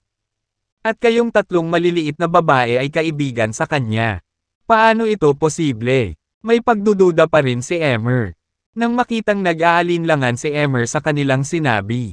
Ipinaliwanag pa ni Sally. Supreme Grandmaster, maniwala ka sa amin. Naaalala mo ba huling beses kung sinabi sa iyo na isang kabataang tao ang nagligtas sa ating buhay? Nagprotekta sa atin ng buo paraan at tinulungan kaming makaalis sa Land of Outlaw. Kung hindi dahil sa kanya, napatay na sana kami ni Elder Osbert. Well, ang binatang iyon ay walang iba kundi si Dustin. Para patunayan ang sinabi niya, iwinagayway ni Sally ang kanyang kamay. Kaagad, isang projection ng isang imahe na nilikha sa pamamagitan ng kanyang mga katangian ng enerhiya ng kaluluwa ay lumitaw sa airship. Ang naka-project na imahe ay kay Dustin. Dahil maraming araw na kasama niya si Sally, hindi naging mahirap para sa kanya na tumpak na likhain muli ang kay Dustin. Hitsura at ang kanyang aura ng paglilipat na kaluluwa. Oo, si Dustin talaga yan. Kinumpirma ng isang master ng lahi ng sirena. Maraming kwento tungkol sa lakas, kakayahan at maging hitsura ni Dustin ang kumalat sa buong dagat ng chaos, kaya naman marami ang madaling makilala sa kanya.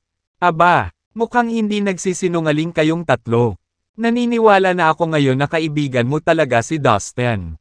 Tumango si Emer. Madali para kay Emer na i-verify kung nagsisinungaling o hindi ang 3 babae base sa kunwa na figure. Sa kasamaang palad, namatay si Dustin sa labanan. Kahit kaibigan mo siyang 3, hindi na niya tayo matutulungan. Sabi ni Emer sabay buntong hininga. Malaki ang kahalagahan ni Dustin sa 3,000 malaki at maliliit na universo. With the friendship between Dustin and us 3, I believe that this place should be willing to accept our lahi. Besides, I have this malabong feeling na hindi namatay si Dustin and that he is alive and well somewhere. Nararamdaman ko, sagot ni Sally na may pananalig. Anong pinagsasabi mo? Buhay pa si Dustin. Paano mo nasasabi yan? Imposible yan. Pinaliligiran daw siya ng 5 master sa parehong oras. 2 sa kanila ay semi. Mga Diyos na namamahala. Gaano man siya kalakas, walang paraan para makatakas siya sa kamatayan. Tsaka Sally, wag mo nang uulitin in the future. Ang mga salitang iyon ay makakaakit lamang ng atensyon ng limang puwersa at magdudulot ng walang katapusang gulo para sa atin. Alam ko, miss na miss mo na si Dustin pero kailangan mong tanggapin ang mapait na katotohanang wala na siya. Wala na ang mga salitang ito.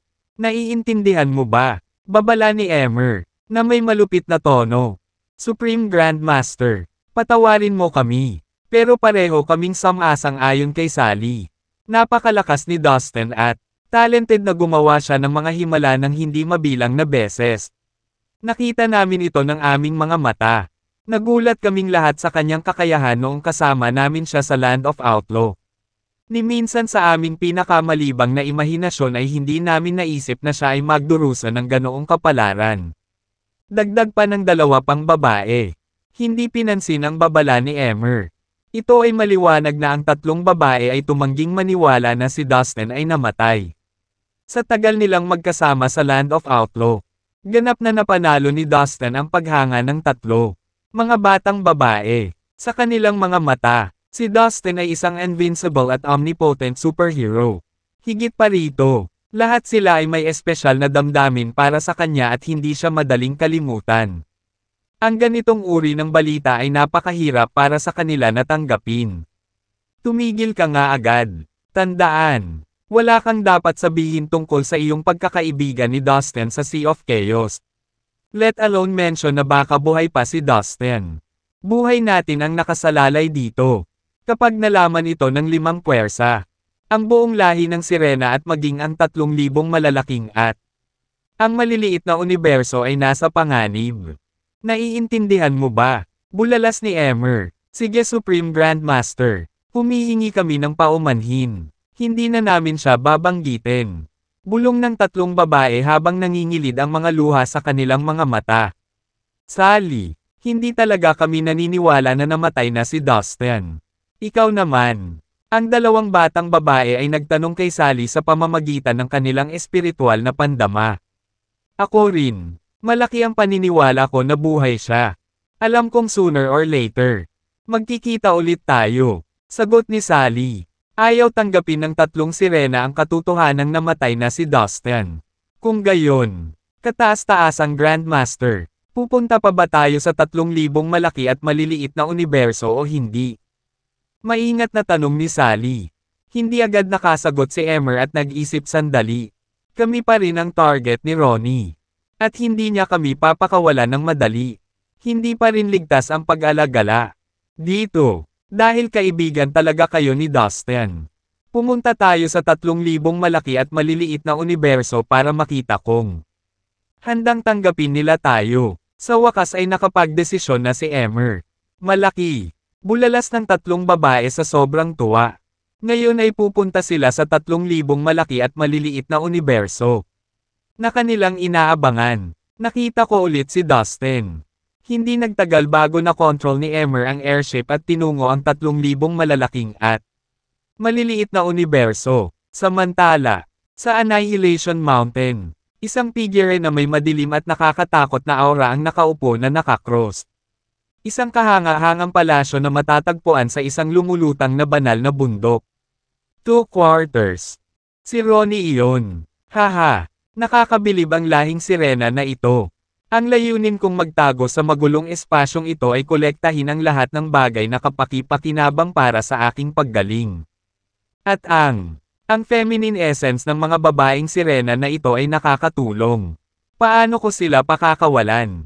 Ngumisi si Ronnie, na may malupit at nakakatakot na tono na umalangaw-ngaw sa madilim at walang laman na pasilyo ng ang palasyo. Madaling matalo ng isa sa mga avatar ko ang buong lahi ng sirena. Nakasulat sa buong nakakatakot niyang mukha ang matinding paghamak. Pagkaraan ng ilang sandali, lumabas ang kanyang avatar sa kanyang katawan. Umalis ito sa palasyo. Pumasok sa isang spatial teleportation channel at agad na nawala.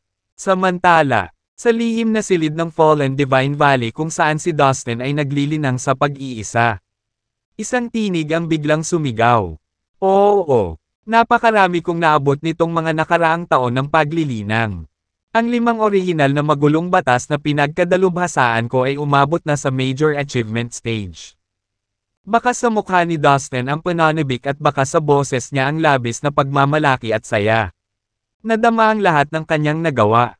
Siya ay naglilinang sa pag-iisa sa loob ng maraming taon. Na naglalayong isagawa ang 5 orihinal na magulong batas. Ngayon, gumawa siya ng walang kapantay na pag-unlad. Tingnan natin. Ang overlapping law skill ay dapat na mas makapangyarihan kaysa dati. Sa palagay ko ang pinagsamang kapangyarihan ng lahat ng 5 orihinal na magulong batas ay madaling pumatay ng anumang tunay na premium grade. Banal na Diyos, kung haharap muli sa mga malagoverning na Diyos, tiwala ako na mapoprotektahan ko ang aking sarili ng maayos kahit na hindi ko magawa. Talunin sila, bulong ni Dustin sa sarili. Dustin, halika at makita mo ako sa lalong madaling panahon. Biglang may umalangaw-ngaw na boses sa loob ng soul sea ni Dustin. Available na ako master. Papunta na ako. Tuwang-tuwa si Dustin sa pagtanggap ng mensahe. Ito ay mula sa kanyang estatwa master. Agad namang tumayo si Dustin at nagmadaling pumunta sa secret space kung saan naroon ang kanyang statue master. Sa sumunod na sandali, nakatayo na si Dustin sa harap ng malaking rebulto sa plaza. Guru, magalang na yumuko si Dustin bilang pagbati. Magaling. Nakikita ko na mabilis ang iyong pag-unlad. Ang kaluluwang nakatago sa rebulto ay mabilis na nagpahayag ng kanyang kasiyahan sa kamakailang mga nagawa ni Dustin. Mula nang tanggapin niya si Dustin bilang kanyang alagad, nasaksihan niya ang pagbilis ng pag-unlad ni Dustin at patuloy na pagtaas ng kapangyarihan. Alam niyang pinili niya ang tamang tao para magturo. Dustin, bilang iyong Panginoon, responsibilidad kong turuan at gabayan ka. Mula ngayon, personal kong gagabayan ang iyong paglilinang at ipagkakatiwala sa iyo ang aking mga lihim na kasanayan. Sabi ng rebulto, salamat sa iyo master. Tuwang-tuwang sagot ni Dustin. Pagkatapos ng lahat, ang kanyang amo ay isang Diyos ng kaguluhan. Ang mga kasanayang itinuro ng isang Diyos ng kaguluhan ay dapat na napakalakas at higit sa lahat. Dustin, gumawa ka ng tamang desisyon na huwag maging tunay na banal na Diyos sa pamamagitan ng pagkain sa banal. Bunga ng tagumpay. Bagamat makakatulong ito sa iyong maging isang tunay na banal na Diyos sa mas maikling panahon. Mayroon din itong isang side effect na maaaring hindi mo gusto. Ito ay tulad ng pakikipagkalakala ng isang bahagi ng iyong mga potensyal para sa pagiging tunay na banal na Diyos sa lalong madaling panahon. Dahil dyan, makakamit mo ang mas maraming bagay kaysa sa nakatakdang gawin mo. Ngunit kung susundin mo ang tunay na proseso at linangin ng buong lakas, sa kalamangan ay magiging isang ka. Tunay na makapangyarihan, tunay na banal na Diyos.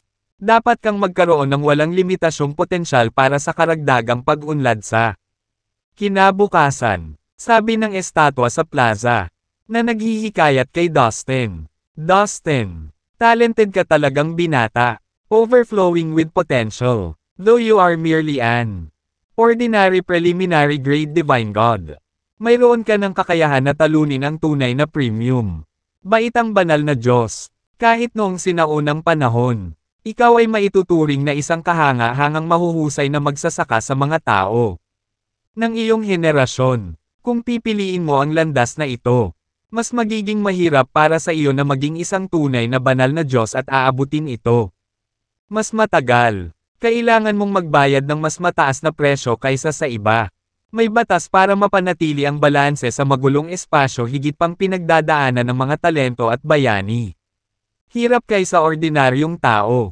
Nagpatuloy ang rebulto. Sa matiyagang pagpapaliwanag, nililiwanagan niya si Dustin. Tanging mga banal na Diyos sa kanyang antas ang makakaalam ng mga sikreto ng tunay na mga Diyos ng Diyos at nakakaunawa sa mga ito. Mga pangunahing batas sa lahat ng mundo at cosmos. Ngunit huwag kang magalit. Alam ko kung gaano mo kanais-nais na maging isang tunay na banal na Diyos. Kapag naging isa ka na, ang iyong lakas sa pakikipaglaban ay lalampas sa iyong pinakamaligaw na pangarap. Nagpatuloy ang rebulto. Master, naiintindihan ko. Umiling si Dustin. Nakikita ko na halos nakakaipon ka ng sapat na karanasan habang naglalakbay ka sa dagat ng kaguluhan. Ako ay tiwala na ikaw ay tiyak na makakalagpas at magiging isang tunay na banal na Diyos sa lalong madaling panahon. Ngunit huwag magmadali. Pinakamainam kung hahayaan mo ang kalikasan na kunin ang kurso nito. Sigurado ako na alam mo na kung mas mataas ang cultivation base ng isang tao, mas mahinahon at matalino ang isa. Maging tungkol sa pagtataguyod ng mas mataas na kaharian ng enerhiya. Ang lahat ay dapat sumunod sa batas ng kalikasan at hayaan itong tumakbo sa kanyang kurso. Natatakot lang ako na baka nagmamadali ka. Kaya nakikipag-usap ako sa iyo. Sabi ng rebulto. Salamat sa iyong payo, Master. Aayusin ko ang aking estado ng pag-iisip at bibigyan ko ang iyong payo. Seryosong konsiderasyon. Pasasalamat na sabi ni Dustin. Kahit na ang mga mortal ay naiintindihan ang sinasabi ng rebulto. Gayunpaman, ang pinakadakilang katotohanan ay ang pinakasimple. Ang mga pinakasimpleng batas at prinsipyong ito ang nagpapatakbo ng lahat ng maayos at mahusay sa mga cosmos. Ngayon ang katotohanan ay sinabi mula mismo sa bibig ng isang Diyos ng kaguluhan na napakalaki. Paliwanag ni Dustin. Totoo. Ako ay labis na nahuhumaling sa pagiging isang tunay na banal na Diyos. Siguro kaya hindi pa ako nakakarating. Itinoon ko ang aking lakas sa mga maling bagay. Susunod, kailangan kong magpahinga at hayaan ang kalikasan na kunin ang kurso nito. Habang nag-iipon ako ng sapat na lakas at karanasan, ako, natural na magiging isang tunay na banal na Diyos. Naisip ni Dustin sa kanyang sarili. Medyo gamaan ang pakiramdam, na para bang isang malaking bigat ang naalis sa kanyang mga balikat. Natutuwa akong tumulong, sabi ng rebulto sa tonong nasisiyahan at may mahinang ngiti. Dustin, nakikita ko na ang galing mo sa swordsmanship. Ituturo ko sa iyo ang isang sword technique na tinatawag na mind sword skill. Ito ay isang napakatalino na kasanayan sa espada noong sinaunang panahon. Sigurado ako na makikita mo itong kapaki-pakinabang kapag kailangan. Bumangon. Sa sandaling magtagumpay ka sa paglinang nito, maaari mong labanan at madaling talunin ang iyong mga kaaway nang walang pag-angat ng isang daliri. Maaari kang lumaban sa pamamagitan lamang ng paggamit ng iyong isip. Sabi ng rebulto. Salamat, Master. Pinahahalagahan ko ito. Tuwang-tuwa si Dustin. Hayaan mong sabihin ko sa iyo. Ang mind sword skill ay may pagkakatulad sa flying swordsmanship na iyon. Kabisado mo na, kapag pinakawalan mo ang flying swordsmanship, kailangan mo ng aktwal na espada para atakehin ang kalaban. Ngunit hindi na kailangan ng espada gamit ang mind sword skill. Upang linangin ito, kakailanganin mong linangin ang kapangyarihan ng pag-iisip. Ang paglilinang ng kapangyarihan ng pag-iisip ay higit sa lahat ay nakasalalay sa talento at mga kakayahan sa pag-unawa. Isang bagay na, sagana kayong dalawa. Ituturo ko sa iyo ang mga pamamaraan ng paglilinang ng kapangyarihan ng pag-iisip at ang kasanayan sa mind sword. Kakayanin mo man o hindi depende sa talento at kakayahan sa pag-unawa na mayroon ka na. Mayroon. Walang makakatulong sa iyo, kundi ang sarili mo. Sa sandaling matapos magsalita ang estatwa, isang sinag ng nakakabulag na liwanag ang sumugod sa soul sea ng Dustin. Go forth and work on your new skills. Kung mayroon kang anumang mga katanungan, maaari kang palaging pumunta upang tanungin ako. Good luck sa iyo, Dustin. Pagtatapos ng rebulto, nagpaalam si Dustin sa rebulto at mabilis na bumalik sa kanyang cultivation room. Sabik na subukan ang bagong kasanayang ibinigay sa kanya ng rebulto. Sa loob ng silid, maingat niyang binasa ang introduction ng mind power. Sa ilang sandali, natuklasan niya na ang tinatawag na kapangyarihan ng pag-iisip ay talagang isang kombinasyon ng espiritual na kahulugan at kalooban. Ito ay isang espesyal na uri ng enerhiya na ginawa sa proseso ng pag-iisip. Sa tuwing nagsimulang mag-isip ang isang nilalang, malilikha ang kapangyarihan ng pag-iisip. Kapag ang isa ay tumigil sa pag-iisip, ito, mawawala agad. Sa madaling salita, ang espiritual na kahulugan ay isang uri ng enerhiya na naipon ng espiritual na kaluluwa pagkatapos ng mahabang panahon. Paglilinang at ito ay iningatan sa dagat ng kaluluwa. Sa madaling salita, ang kapangyarihan ng isip at espiritual na kahulugan ay dalawang magkaibang uri ng enerhiya. Ngunit may isa pang paliwanag. Ang kapangyarihan ng isip ay, sa katotohanan, Ang espiritual na kahulugan noon. Condensed sa matinding antas. Pagkatapos ng maikling pag-aaral ng mga kondisyon, sinimulan ni Dustin na linangin ang kapangyarihan ng pag-iisip. Hindi madaling gawain ang paglinang nito. Pag-aaral na hindi bababa sa 100,000 beses. 1,000,000 beses na mas mahirap kaysa sa simpleng paglinang ng espiritual na kahulugan. Ang talento ay may mahalagang papel dito. Kung ang isang tao ay walang ganoong talento, maaaring hindi niya ma-master ang kapangyarihan ng pag-iisip. Gaano man kahirap, sinubukan niya. Sa loob ng lihim na silid, nakaupo si Dustin na naka-cross-legged. Hayaan mo akong magsimula sa iyo. Naglabas si Dustin ng isang jade slip at isinuspine iyon sa harapan niya. Pagkatapos, nag-concentrate siya sa pag-unawa sa jade slip. Ang kapangyarihan ng isip ay abstract at ito ay imposibleng hawakan. Tahimik lamang siyang nagmumuni-muni. Sinusubukang makabuo ng kapangyarihan ng pag-iisip. Nangangailangan ito ng isa na linawin ang kanyang isipan. At manatili sa ganitong kalagayan sa loob ng ilang panahon.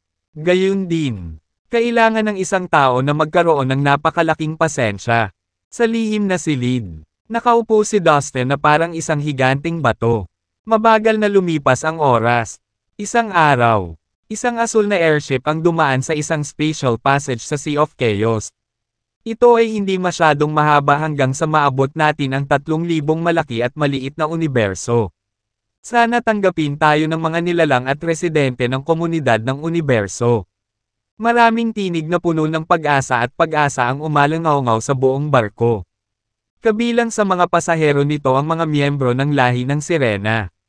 Biglang-bigla, at sa isang malakas na ingay, isang itim na kamay ang lumitaw mula sa kung saan.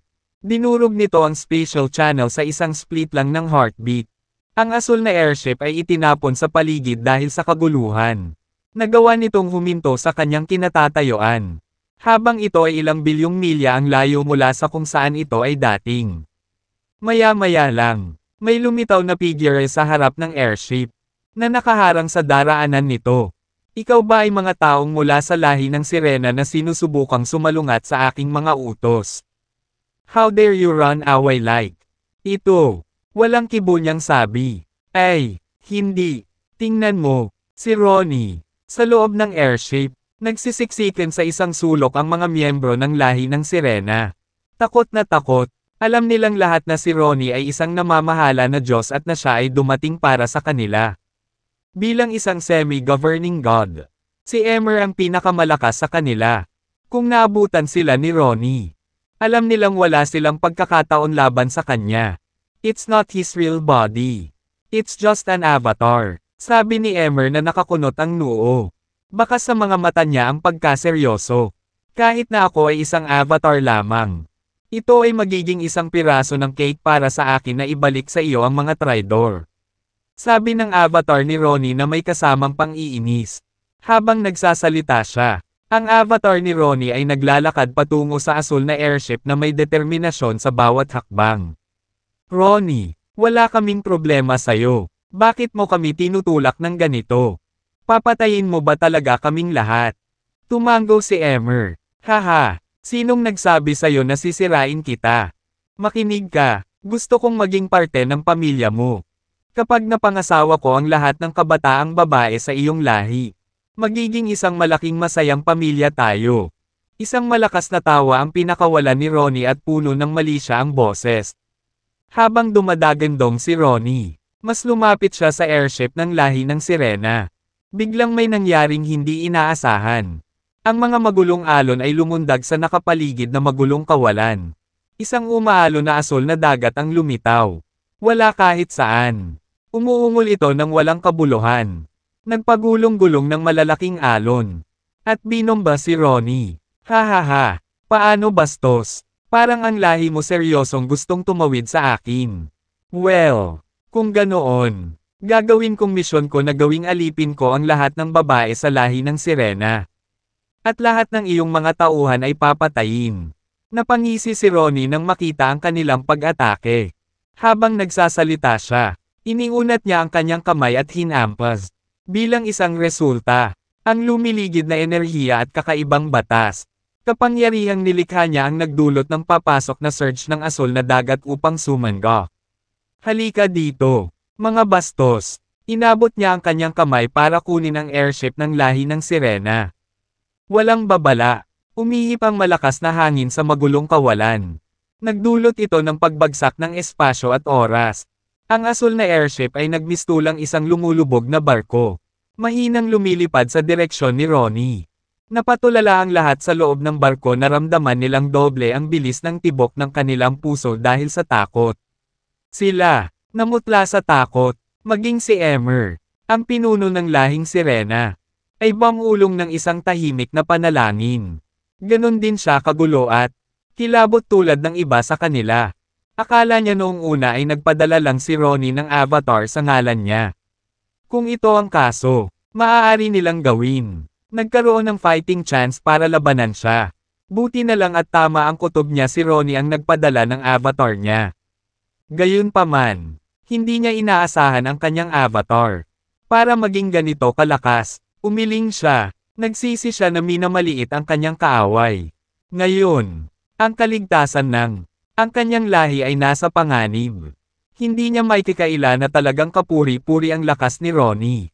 Gumamit lamang siya ng isang avatar. At ang buong lahi ng sirena ay napigilan. Ronnie, ipaglalaban kita hanggang kamatayan. Tawag ni Emmer mula sa airship. Haha, you've got to be kidding me. Isa ka lang matanda. Paano ka man lang lalaban? Pang-osar ni Ronnie bago siya humagalpak ng tawa ng ligaw at mayabang. Habang tumatawa siya, isang kamao ang laki ng asul na butil na bumaril mula sa airship. Ito ang hallucination bead. Nahadyap ng mga mata ni Ronnie ang kinang ng asul na butil. Inunat niya ang kamay para abutin ito. Sa buong lahi nila, may ilang mga magagaling na sirena na ipinanganak na may espesyal na hallucination. Butil. Haha, bibigyan mo ba ako nitong hallucination bead? Hindi ako tatanggi. Akmang kukunin na ni Ronnie ang hallucination bead. Isa pang kaguluhan ang naganap. Boom! Sa isang malakas na putok, ang asul na butil ay sumabog sa lugar. Ang walang katapusang tide ng enerhiya ay lumundag ng husto. Halos napuno nito ang buong lugar ng malabo na kulay asul. Ang espasyo at oras sa kalapit na kawalan ay ganap na nawasak. Sa loob lamang ng ilang minuto, nagyelo ang milya at milya ng magulong espasyo. Walang katapusang kumakalat ang mga alon ng enerhiya. Kahit saan ito dumaan ay kinulayan ng asul. Tila isang cerulean painting mula sa malayo. Nagyelo at hindi gumagalaw. Parg! Sa isang kahabag-habag na hiyaw, si Ronnie ay napilitang lumipad pabalik. Ano ba? How dare you launch such a sneak attack? You're really asking for me to kill you. Sa kasamaang palad para sa iyong mga piraso ng tae. Kahit na sumabog ang iyong espesyal na hallucination bead. Ito, hindi sapat para patayin ako. Iniinis mo talaga ako, pare. Galit na nagmura si Ronnie. Iniluwa niya ang ilang subo ng dugo. Bagamat hindi sapat ang pagsabog para patayin siya. Nagtamo siya ng maraming pinsala mula rito. Naiinis siya. Sinamantala ng mga sirena ang pagkakataong ito para tumakas. Ang kanilang Asher airship ay bumilis ng mabilis hanggat maaari. Nagmadali itong pumasok sa isang space teleportation channel at nawala. Tandaan mo ito, Ronnie. Nakagawa ka ng isang kaaway sa buong lahi ng sirena. At ipinangako namin na mananatili sa sama ng loob na ito hanggang sa mamatay ang isa sa atin. Gagawin namin ang lahat para pahirapan ka. Binibigkas ni Emmer ang bawat salita. Umalangaw-ngaw ang kanyang boses sa buong kalangitan bago nawala ang airship. Ganap, paano ito posible? Paano mabubuhay ang matandang iyon pagkatapos niyang pasabugan ang butil? Hindi pwede. Natigilan si Ronnie nang marinig ang pagmumura sa kanya ng matanda. I see. Ungol niya. Inisip kung paano. May dala pala siyang hallucination beads. Kanya, bihira lang yan. Isang ngiti ang ibinigay niya. Naramdaman ni Ronnie na may isa pang hallucination bead sa loob ng katawan ni Emmer. Bihira para sa isang sirena na magkaroon ng higit sa isang hallucination bead. Whatever. Hindi naman sila nakakalayo eh. Ipinikit ni Ronnie ang kanyang mga mata. Na para bang kinakaladkad ang sarili upang tapusin ang isang nakakapagod na gawain. Tapos, pumasok siya sa isang space teleportation channel at pumunta sa direksyon na pinuntahan ng airship ng lahi ng sirena. Sa kabilang banda, ang mga nilalang sa loob ng asul na airship ay nagpakawala ng mabigat na buntong hininga. Muntik na silang mamatay ng tama. Pagkatapos at doon, Master Emmer, ayos ka lang ba? Labis ang pag-aalala ng mga miyembro ng lahi ng sirena. Makakahinga pa rin ako, at least, sagot ni Emmer habang umiiling. Binigyan niya sila ng isang nakakapanatag na ngiti ngunit halatang namutla ang kanyang mukha. Malubhang nasugatan din ang avatar ni Ronnie. He's not much better than me. Dagdag pa niya sa pagitan ng mga hingal na hingal. Mula ngayon, maghahati ka sa mga koponan ng 10. At ang bawat koponan ay magtutulak sa airship upang sumulong. Lumiliko. Sigurado ako na ang avatar ni Ronnie ay titigil sa wala. Siguradong hahabulin niya kami kahit saan kami. Magtapos, natatakot ako na baka maabutin niya kami agad. At saka, mula ngayon, kailangan nating subukan ang lahat para makalihis. Hindi kami direktang lumipad patungo sa 3 libong malaki at maliit na universo. Kung hindi, pangungunahan namin si Ronnie doon. Siguradong magdadala siya ng kapahamakan doon. Dapat nating gawin ang lahat. Ang aming kapangyarihan upang maiwasan iyon. Si Ronnie ay makitid ang isip at makasalanan ang kalikasan. Kung pinupuntirya niya ang mga ito, tiyak na magdudulot ito ng gulo. Kung mangyayari iyon, ang pasanin na ito ay maaatang sa ating mga balikat. Ang gusto kong sabihin ay kailangan nating pag-isipan ang ating mga galaw. Mas mabuting pumunta pa ng ilang bilog. At subukang alisin si Ronnie. Doon lang kami pupunta sa 3 libong malaki at maliit na universo. Paliwanag ni Emmer, siya ay isang matinong at matalinong tao upang gumawa ng ganoong kaayusan. Oo, Master Emmer, naiintindihan namin. Sabay-sabay na sagot ng mga sirena. Sa pag-aayos nila sa kanilang plano, ang kanilang Asher airship ay agad na nagbago ng direksyon. Binilisan nila at pumunta sa hindi inaasahang ruta. Sa Fallen Divine Valley. Sa secret chamber kung saan nilinang ni Dustin. Nanatili siya roon. Nakaupo, tulad ng isang matandang monghe sa pagmumuni-muni. Lubos na hindi gumagalaw. Lumipas ang mga araw habang nag-concentrate siya. Isang araw, may nangyari. Bumangon ka. Biglang bulalas ni Dustin. Mahina at kalkulado ang boses. Pagkatapos, bahagyang nanginginig ang jade na dumula sa kanyang harapan at dahan-daang umangat sa hangin. Sa wakas ay nalinang ko na ang kapangyarihan ng pag-iisip. Tuwang-tuwa siya sa natuklasang ito. Sa mga araw na ito, itinoon niya ang lahat ng kanyang pagsisikap sa Jade Sleep na ito. Tuluyan na itong tumugon sa utos niya. Nangangahulugan ito na matagumpay niyang nalinang ang kanyang kapangyarihan sa pag-iisip.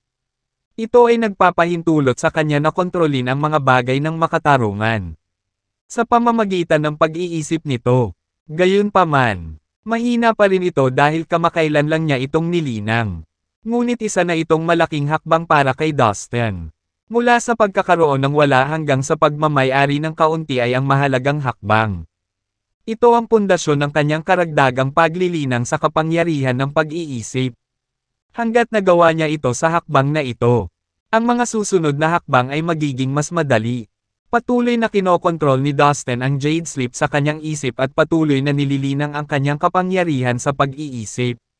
Lumipas ang ilang buwan habang ginugugol ni Dustin ang kanyang oras sa paglilinang. Pagkatapos, biglang, sa loob ng lihim na silid, isang puting liwanag ang lumipad pabalik-balik na parang kidlat. Nagpatuloy ito saglit. Pagkatapos, huminto ito sa harap ni Dustin, na umaaligid sa ere. Ang bagay na ito ay ang Jade Sleep pa rin. Malayang makontrol na ni Dustin ang pagkadulas ng Jade. Nagawa niya ito gamit lamang ang kanyang kapangyarihan sa pag-iisip. Wala nang iba pa. Malaki. Ang galing talaga ng alagad ko. Kalahating taon lang ang inabot niya para malinang ang kanyang kapangyarihan sa pag-iisip. Mas talented siya kumpara sa akin noon. Buong pagmamalaking pinagmamasdan ang estatwa sa liwasan. Subukan mo ang iba. Sa lihim na silid, Ginamit ni Dustin ang kanyang kapangyarihan sa pag-iisip upang ilipat ang iba't ibang mga bagay. Kabilang ang mga upuan, mesa, lahat, mga uri ng kasangkapan, at maging ang malalaking bato. Nagpatuloy siya sa pagsasanay upang masanay siya sa kanyang bagong natuklasang kasanayan. Ang kapangyarihan ng isip ay isang uri ng abstract, misteryoso at hindi mahuhulaan na espesyal na kapangyarihan. Ang isang katangian ng paglilinang ng kapangyarihan ng pag-iisip ay mahirap na linangin ito sa simula. Gayunpaman, kapag nagtagumpay ang isang tao sa paglikha ng kanyang kapangyarihan sa pag-iisip, magiging mas madaling pagbutihin ang lakas nito. Pagkatapos, sa sandaling natuklasan ni Dustin ang kanyang kapangyarihan sa pag-iisip, ipinagpatuloy niya ang paglinang nito sa mas mataas na taas. Ito ay naging mas makapangyarihan. Pagkalipas ng 2 buwan, ginawa ni Dustin ang lahat ng kanyang makakaya upang higit na palakasin ang kanyang kapangyarihan sa pag-iisip. 12 ng malalaking bato ang lumipad pabalik-balik sa loob ng lihim na silid. Naka-cross-legged sa lupa. Madaling na-control ni Dustin ang mga bato gamit ang kanyang kapangyarihan sa pag-iisip. Pumutok. Bigla niyang sigaw. Boom! Boom! Boom! Sa utos ni Dustin, sabay-sabay na sumabog ang malalaking batong ito. Ang silid ay napuno ng mga labi at buhangin. Sa wakas ay magagamit ko ng maayos ang aking kapangyarihan sa isip. Excited na sabi ni Dustin. Dahil si Dustin ay may pangunahing kaalaman tungkol sa kapangyarihan ng pag-iisip. Nagawa niyang magsanay ng Mind Sword skill. Hindi nagtagal, sinimulan niyang linangin ang Mind Sword skill. Bago siya nagsimula sa paglilinang, pinag-aralan niya ang pamamaraan ng paglilinang ng pamamaraan ng ilang beses. Ang tinatawag na Mind Sword skill ay nagsasangkot ng 3 enerhiya. Sila ang kapangyarihan ng pag-iisip, pagkakaiba na kahulugan, at aura ng espada. Bulong ni Dustin sa sarili. Sana ay matagumpay kung ginagamit ito. Huminga ng malalim si Dustin at nagsimulang magtrabaho sa Mind Sword skill. Makabisado ang pamamaraan. Kailangan niyang perpektong pagsamahin ang kapangyarihan ng isip, piliin ang kahulugan, at aura ng espada. Noong nag-practice siya ng flying swordsmanship noon, nagawa niyang pagsamahin ang kanyang bilang na kahulugan, gamit ang kanyang espadang aura. Ang kailangan niyang gawin ngayon ay isama ang kombinasyon ng kanyang sword aura at spiritual sense. Ang kapangyarihan ng isip. Kung ang kapangyarihan ng pag-iisip ay talagang napaka-condensed ng mga katangian na kahulugan. Kung gayon ang dalawa ay gawa sa pareho. Mga elemento. Kapag nahanap ko na kung ano ang pagkakapareho nila, hindi na magiging mahirap na pagsamahin sila. Napaisip si Dustin habang nagsasanay siya ng Mind Sword skill. Bagamat sinabi sa kanya ng estatwa na mahihirapan siyang makabisado ang Mind Sword skill. Kumpiyansa siya na magagamit niya ito ng lubusan dahil mayroon siyang kapangyarihang kakayahan na kahulugan at lubos na likas na matalino. Pangunawa, sa lihim na silid. Muling nalunod si Dustin sa kanyang paglilinaw. Lumipas ang oras nang hindi niya napapansin. Sa isang kisap mata, mahigit kalahating taon na ang lumipas. Walang bagong nangyari sa Sea of Chaos noong panahong iyon. Naghari ang kapayapaan sa 6 na super forces. Ang ibang pamayanan, lahi, at puwersa sa universo ay umunlad din at umunlad. Hanggat ang mas maliliit na puwersa ay nagbigay ng isang tiyak na halaga ng mga super ng paglilinang sa mga kapangyarihan. Hindi sila magdurusa sa hirap. Sa kabila nito, alam ng lahat na ito ang panandaliang kalmado bago ang bagyo. Ang isang mapagpasyang labanan ay sumiklab sa 6 na super forces maaga o huli. Lalo na ang pinuno ng Beast City ay hindi kailanman sumuko sa kanyang ambisyon na pamunuan ang kabuuan ng Dagat ng Chaos. Sa sandaling iyon, kumalat ang balita sa bawat sulok ng Sea of Chaos. Muling lumitaw ang kataas-taasang cosmos. Hindi lang isang beses o 2 beses. Ito ay natagpuan ng ilang beses. Sa isang kisap mata, maraming mga master ang sumugod sa lugar kung saan nakita ang kataas-taasang cosmos. Ang isa sa pinakamaraming cosmos ay matatagpuan sa Dagat ng Chaos. Sinasabi na ang lahat ng pinakamahalaga na cosmos ay nagtago sa loob ng Dagat ng Chaos at marami. Makapangyarihang mga nilalang. Ang mga ito ay pinakasagradong lugar sa dagat ng Chaos. Hindi lamang iyon. Ito rin ay nagsisilbing perpektong lugar para sa mga magsasaka. Sinasabi ng mga alingawngaw na ang pinakamahinang nilalang sa loob ng pinakamataas na cosmoses ay mga ordinaryong Diyos na Diyos. Sa madaling salita, karamihan sa mga nilalang sa kataas-taasang cosmos ay hindi bababa sa mga ordinaryong Diyos na Diyos. Sa makatuwid, ang kataas-taasang cosmos ay naging mga sagradong lugar na gustong pasukin ng lahat ng mga magsasaka. Ngunit ang mga kataas-taasang cosmos ay nahiwalay sa labas ng mundo. Kaya naman, karamihan sa mga nilalang mula sa ibang mga lugar ay hindi man lang nagkaroon ng pagkakataong makatapak sa kanila. Kapag nagkaroon lamang ng ilang espesyal na okasyon, ang pinakamataas na cosmos ay bukas sa labas. Mga mundo, sa madaling salita, ang mga kataas-taasang cosmos ay mga mahiwagang lugar. Nakita sila ng mga tao ng higit sa isang beses ngayon. Kaya naman nakuha ng kaganapan ang atensyon ng buong Sea of Chaos. Ang isang napakaraming mga masters kamakailan ay naghanap ng mataas at mababa para sa kinaroroonan ng kataas-taasang cosmos. Kahit na ang 12 hayop ng Fallen Divine Valley ay lumabas ng ilang beses upang lihim na hanapin ang pinakamataas na cosmos, sa lihim na silid. Si Dustin ay tahimik na nakaupo sa lupa habang nakakross ang mga paa. Nagbunga ang kanyang pagsusumikap. Nagkaroon ng ilang pag-unlad sa kanyang karunungan sa Mind Sword skill. Nagawa niyang maayos na isama ang espiritual na kahulugan, ang aura ng espada, at ang kapangyarihan ng pag-iisip. Isa pang ilang buwan ay tahimik na lumipas. Isang araw, tumayo si Dustin upang kumuha ng higit 10 bato.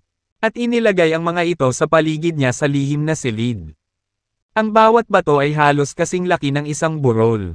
Biglang nagmulat si Dustin ng kumikinang niyang mga mata. Pumutok. Sigaw ni Dustin. Boom! Boom! Boom! Sunod-sunod na sumabog ang lahat ng mga bato.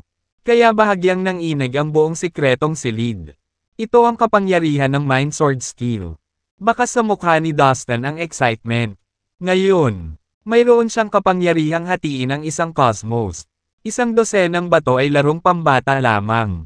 Ngunit ginamit lamang niya ang kapangyarihan ng pag-iisip upang pasabugan ang mga bato.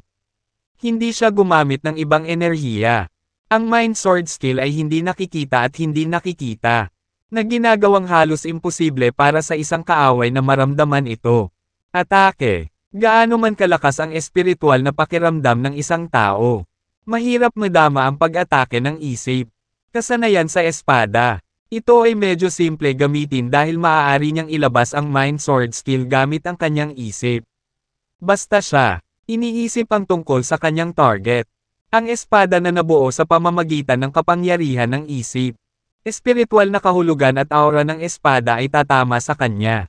Kaaway. Ang kapangyarihan ng isip ay mas mabilis kaysa sa espiritual na kahulugan.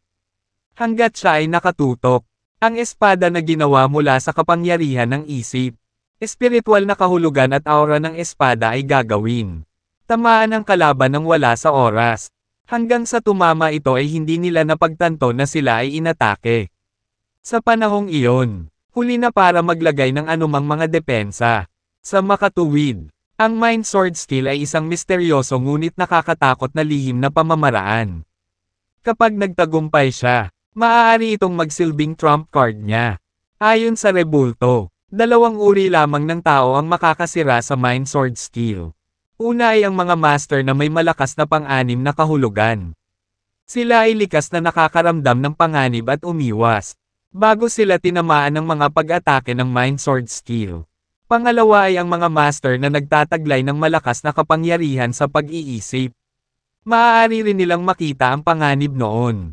Dama po sa kanila ang pag-atake ng Mind Sword skill.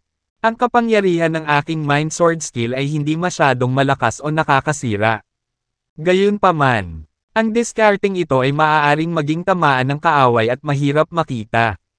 Kapag ginamit ko ito para atakehin ang isang kaaway, maaari itong magsilbing distraction. Bulong ni Dustin sa sarili. Dapat itigil ko muna ang pagsasanay. Hanggat madalas akong naglilinang, ito ay magiging mas malakas. Tumayo si Dustin at lumabas ng secret room. Guro, Kaya kung ilabas ang Mind Sword skill. Iniulat ni Dustin ang master ng estatwa sa pamamagitan ng kanyang paglalarawan ng kahulugan. Magaling! Alam kong kaya mo. Kung gusto mong ilabas ang Mind Sword skill sa buong potensyal nito, kailangan mong hayaan ang kalikasan na kunin ang kurso nito. Hindi kailangang magmadali. Sagot ng rebulto. 3/4. Master, naiintindihan ko. Sumang-ayon si Dustin sabay tango ng ulo. Guro, gusto kong balikan ang 3,000 malaki at maliit na universo. Magalang na hiling ni Dustin. Naghihintay na magbigay ng pagsang-ayon sa estatwa. Pagkatapos niya muling buuin ang kanyang katawan at ayusin ang kanyang mga katangian na kaluluwa. Gumugol siya ng higit sa 5 taon sa kanyang paglilinang sa ang Fallen Divine Valley. Siya ay sabik na bumalik at makita kung paano ang lahat ay nangyayari sa 3,000 malaki at maliit na universo. Sige lang. Agad na pinayagan ng estatwa master. Pagkatapos niyang magpaalam ng mabilis sa 12 hayop sa pamamagitan ng kanyang paglalarawan na kahulugan. Siya ay gumawa ng kanyang paraan. Papunta sa labasan ng Fallen Divine Valley. Nang nasa labas na siya ng lambak, kumuha siya ng airship at sumakay dito. Kinokontrol ito upang bumalik sa 3,000 malaki at maliliit na universo. Kasabay nito, sa labas ng 3,000 malaki at maliit na universo, napuno ng nakamamatay na katahimikan ng hangin. Bigla na lang, may lumabas na spatial channel mula sa manipis na hangin. Isang asul na airship ang sumugod mula rito. Ang 3,000 malaki at maliliit na universo ay nasa harapan natin. Sa wakas ay narito na tayo. Isang tinig na puno ng kagalakan ang umalangaw-ngaw sa loob ng airship.